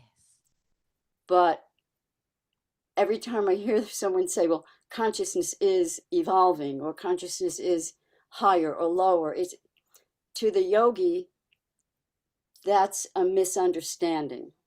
That's Probably. avidya, Could that's very well not could be, knowing, darling. right? So that's just like a not knowing what the actual situation is, that there is this union of the two.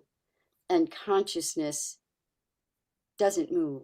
Even in the Parmenides poem, he talks, that's talked about as well, that this is just one and the other, but they're together as one.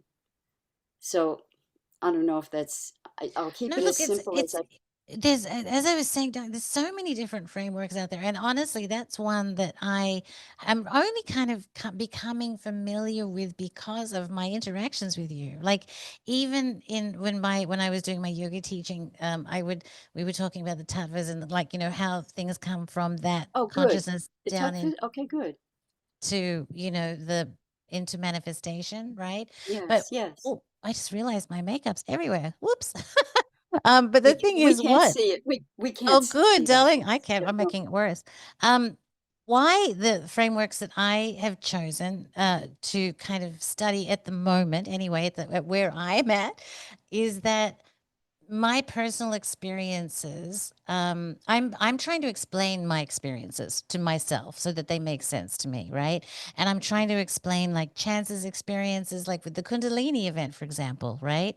So in the model that you're talking about, because I haven't asked you, right? I don't see I don't intuit a mechanism for explaining what happened with Chance's Kundalini event, where under Bentov's model, for example, right, the quantity and quality and the absolute and all of these layers, it makes sense to me, and it allows me to wrap my arms around that incident and the kind of the things that Alan were talking about too, and like building your energy and kind of increasing your organs of perception and all of that. So under your model, how would you explain like a Kundalini event where not your model, but the model that you were taught? How would you explain something like a Kundalini event where you tap in and you have this moment of like wow gnosis, and it might be a temporary moment? Like, is there a way that we can package that in the model? Well, the best I would say is that there's an ego death. Okay. So the ego or the I maker has dissolved for whatever reasons by whatever stimulus. So that I amness that I take for the real. Yes. So it's really the Purusha, the pure consciousness is the I. But there's this other side, this smaller, lower level that claims that as its own, and that is shattered somehow. Yeah. And then voila, you Well, are exposed to the all pervasive, entirety. Yes. yes, that all pervasiveness, that experience of unity. Oh, there we go, I froze up again. But that experience of unity, right? But what's missing is the I am separate from what I see.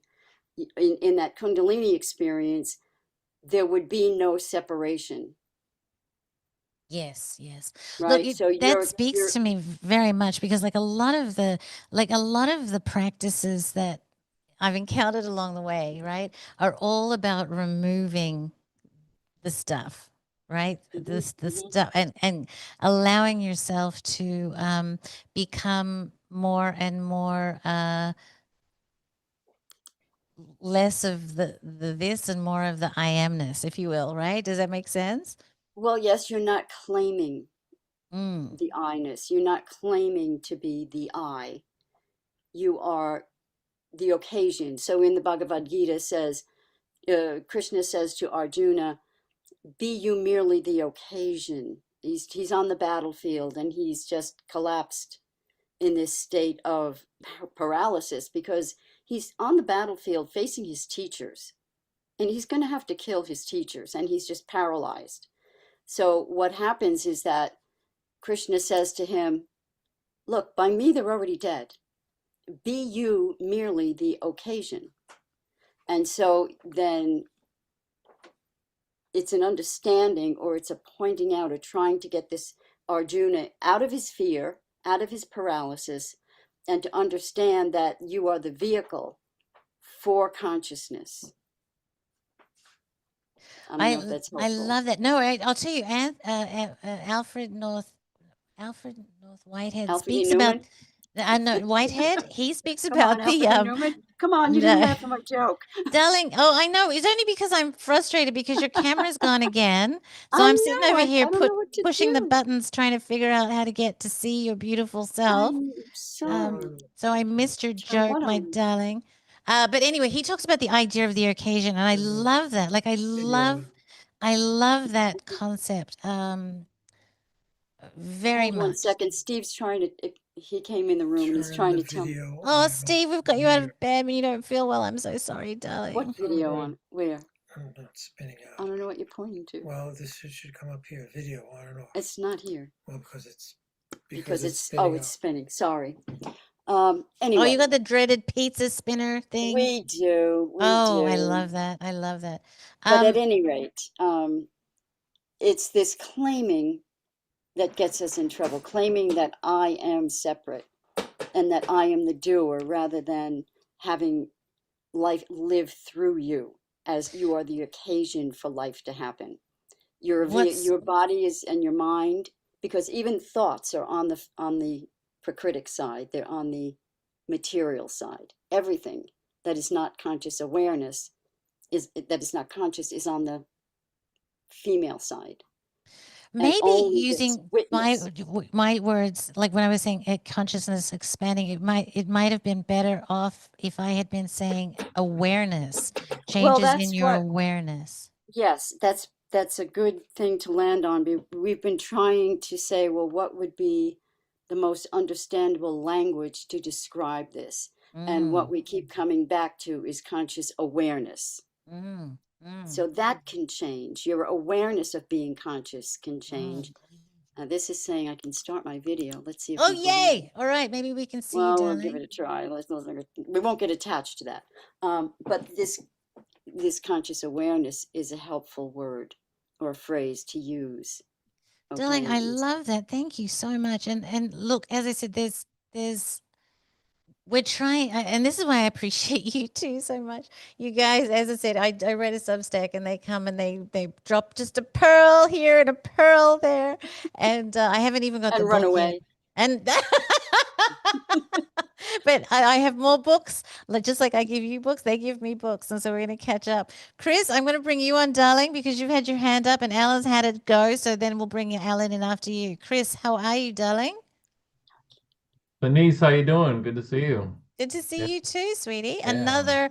Another chi master we have in the house. I don't know about master. I'm always a student, always a seeker, which is the key to mastery. But yeah, I would just say I would agree with what she was saying about the awareness being more about your consciousness is the awareness and also stillness. We have a lot of this vernacular nowadays about raising your consciousness, right? Or raising, and that kind of what she was saying about evolving. It's really about being still. Walter Russell talked about this a lot in his work, The Universal One, is really it's all about the stillness. And the more still you are, the more aware you are of yourself, of what's around you, of the inners going throughout you. So you can, like, the other thing too about thoughts. I do a thing now called energized meditation that Christopher Hyatt, who has written with Lon Milo before a few books, that he talks about really thoughts when you're trying to be aware. Monitor your thoughts and really monitor the tensions in your body and being aware of that. And I've kind of like gone in on that, like, so forcing myself during meditation, because I've been meditating for years. So sometimes it's like, I don't want to force myself to think, right? I want to be in this, but I've actually forced myself to think during meditations to see what's actually going on inside me when the thoughts are coming in and really analyzing those. And so it's really about being still so that you can be aware of consciousness, of yourself, of what's going on around you. And then you're more open to what life can bring to you, right? So you're Chris, receiving, have you but you're seen also Sifu transmitting. Mark? Have you seen I'm Sifu? sorry? Have you seen Sifu Mark on YouTube? No. Okay. He's a Sifu, which probably means something to you and Alan. Well, there's Sifus in different martial arts, like Sifus in Wing Chun, for instance. Okay. But I don't know if his particular martial art is Wing Chun. Or like Chance and I call him Seafood Mark because we don't know what Sifu is. But the point is that he's talking about this very point, which is so interesting to me. And the way he describes it is A, you're right, the stillness. B, create a level of detachment between you and the thought, right?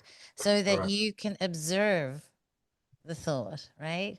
And so I love that idea. I love what you were just saying.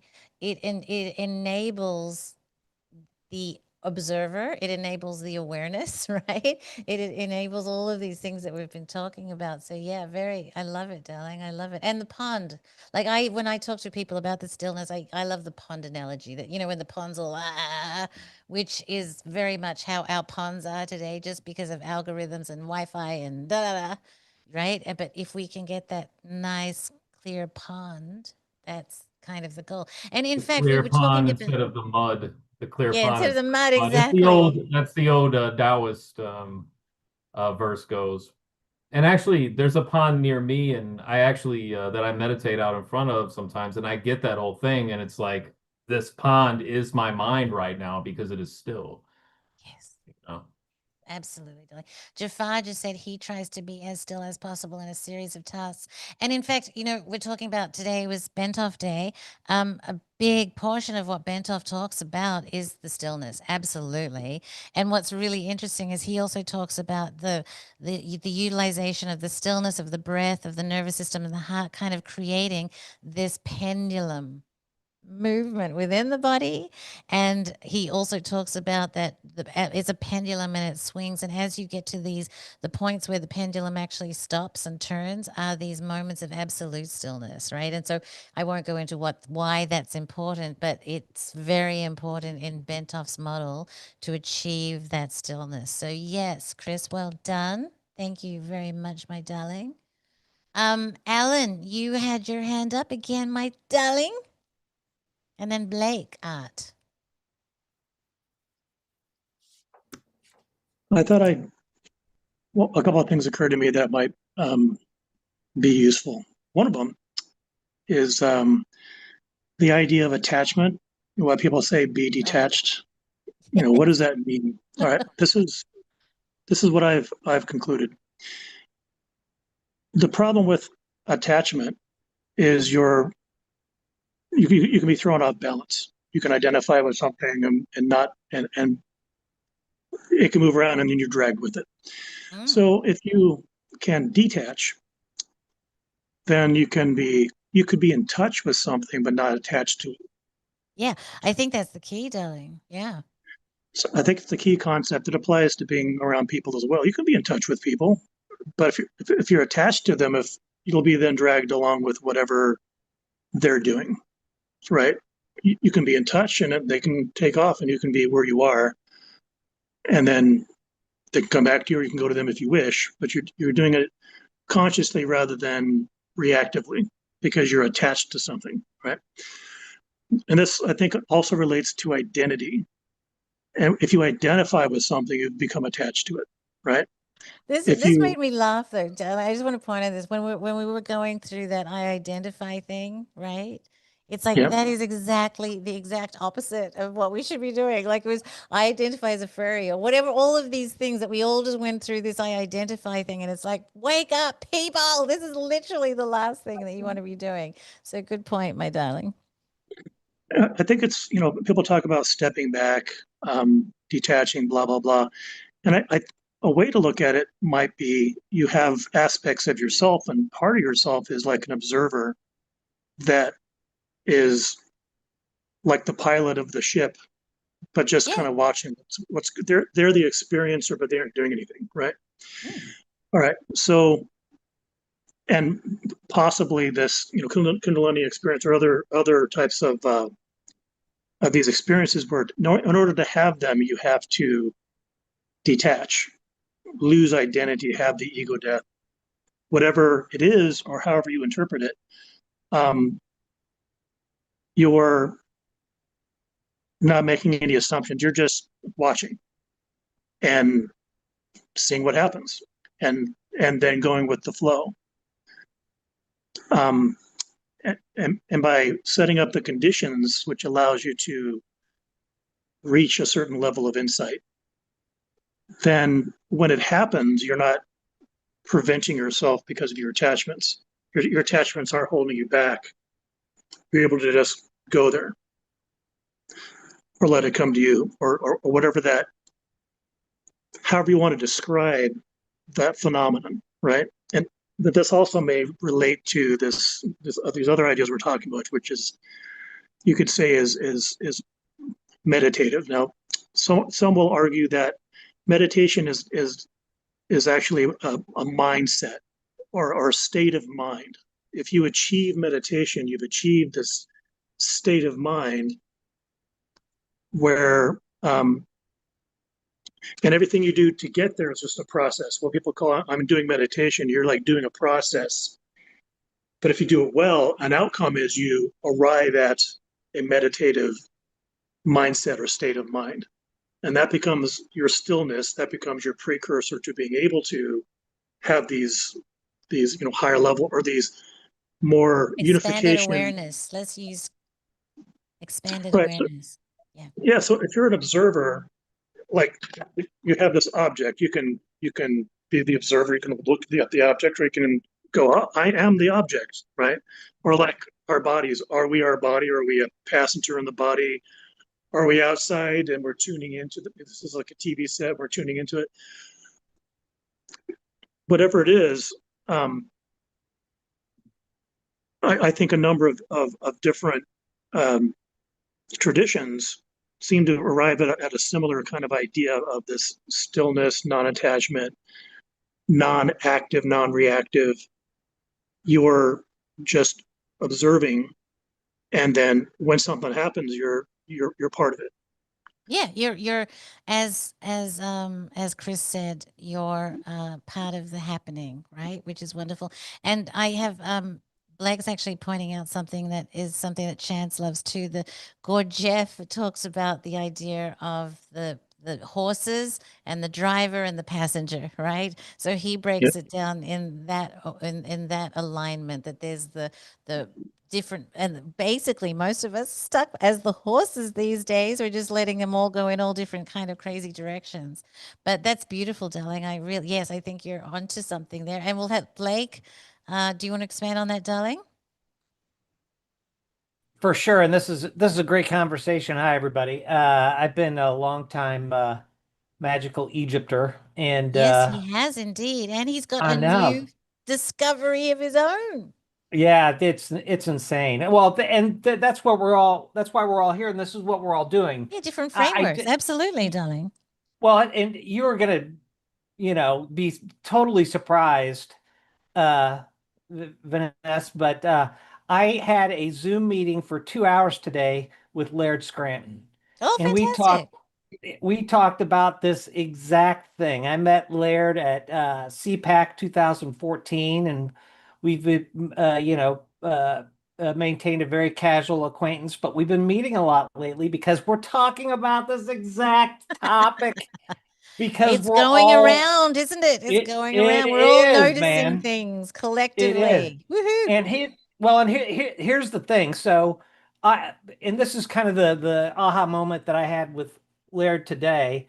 I don't know if you guys are familiar with Alan Green, but he's this guy who's done all this research. If you want to reach out to me, and if you give me permission to put my email address in the chat, I have your I email don't address, want but to you can force give it to anybody, but for if you're people in the thing. interested, Yes.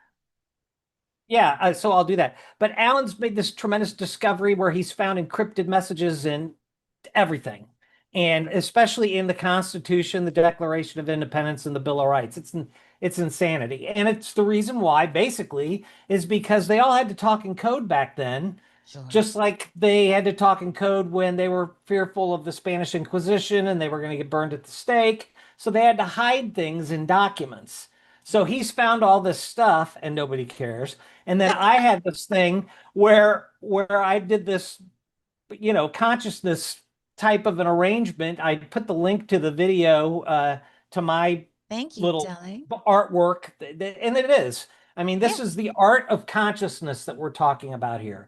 And right now, I give the ruling elite about a D minus minus minus on the art of consciousness, because they suck at it, because it's all fear based, and it could be so much better. And we're all trying to eat apart or describe the elephant with, the blind men around the elephant. That's the exact analogy that Laird brought up in our conversation today. Yeah. He's got an event that's going on, and if you reach out to me, I'm going to put my email in the thing. But it's on, I think, the 28th. It's him and his son. Yes. Well, honestly, darling, And just hold on, wait, because I'll tell you why. I am literally talking to Laird about that right now, and he's actively deciding whether he wants me to release it. Okay, so I right. wouldn't release it right now. Like he literally said that today. Okay. So let's just let him decide. Oh, well, he Yeah. told me today, he was like, hey, if anybody who's serious Yeah, and exactly, I mean, I exactly. don't want to have people come But in here and this is be on YouTube, so let's just, you know what I mean. right. So we're Yeah, just for gonna, sure. yeah, yeah. But anyway, Now, when he's he's having ready, his what he vision. said to me that once he sees how it goes, then he will decide whether how big he wants it to go. So we'll just, but yes, he is having an event, and for people who have my email or Blake's email and you'd like to go, then send him a message or Exactly. send Led a message, right? But we'll just, Right. as I said, I was going to release him as part of the symposium, and he's like, "Oh no, don't do it! Yeah, please don't." So, Oh my so I God, the don't want to. I guy. don't want unless I can blame you. I'm like, Blake did it, not me, Right. not my Well, fault. but I tell you what, he is such a sweet man, and he's onto something that is so profound and so Yeah, it's crop circles in the earth, not just in the crops, but it's in the the terrain. and it's And plasma science relate. Like it's all yes, kind of based in plasma, which is just fascinating. And in fact, I would love because I have Robert Temple coming. I might have to invite Laird to talk to Robert Temple because Robert Temple just did the New Science of Heaven, which is like the best plasma book that I've written because I haven't read Laird's yet, but they might really have some amazing things in common to actually talk about plasma science. So I love that, darling. So we've got your video. And so you were saying that you've also got a framework for the structure of consciousness. right. Well, and this is it. That's why it's the Fibonacci sequence and the golden ratio. I mean, Yes, this I is was going to kind of say it's sacred geometry. Yeah, yeah, absolutely. that Yeah.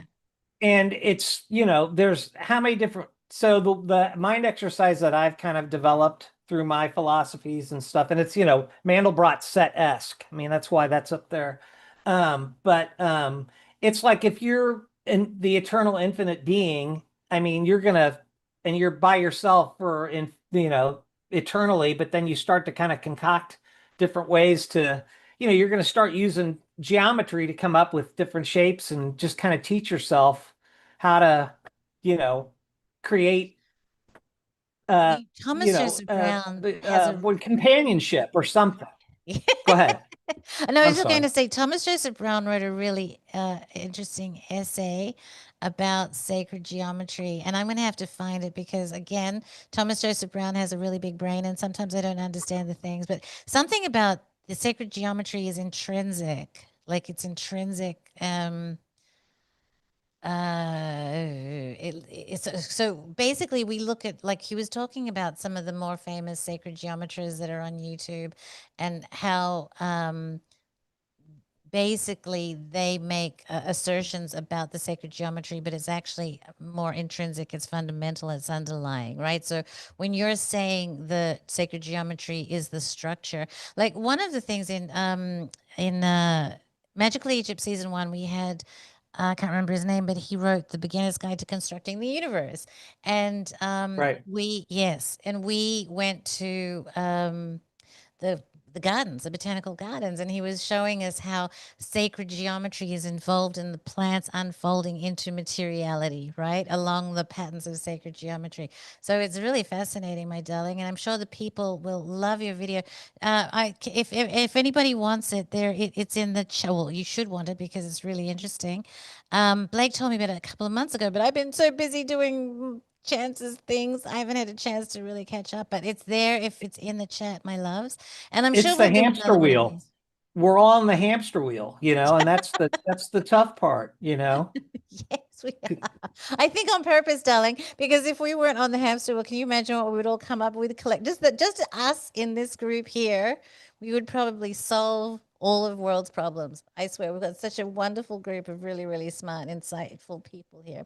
But I'm my super glad to darlings, be a part of it. And yeah, hi yeah. everybody. So Yeah, no, I'm so glad you came in, darling. I'm so glad you came in.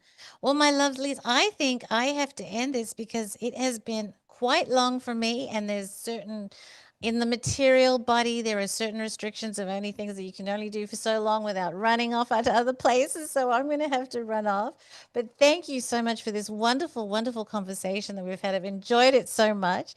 And hopefully, we all have a little bit of a different way to appreciate reality more. And the whole point of this is that Chance has some new films coming out. So check out. Oh, down below there's some links. Maybe I don't know. Maybe I don't have any links, but anyway, How to Know What's Real, starring Rupert Sheldrake and Bernardo Kastrup and Thomas Brophy and Robert Temple, and it should be really, really fun. So thank you guys, and we'll have to do it again because this is wonderful. So much love. Thank you, Venice. Thank you. Everybody. Bye bye, my lovely.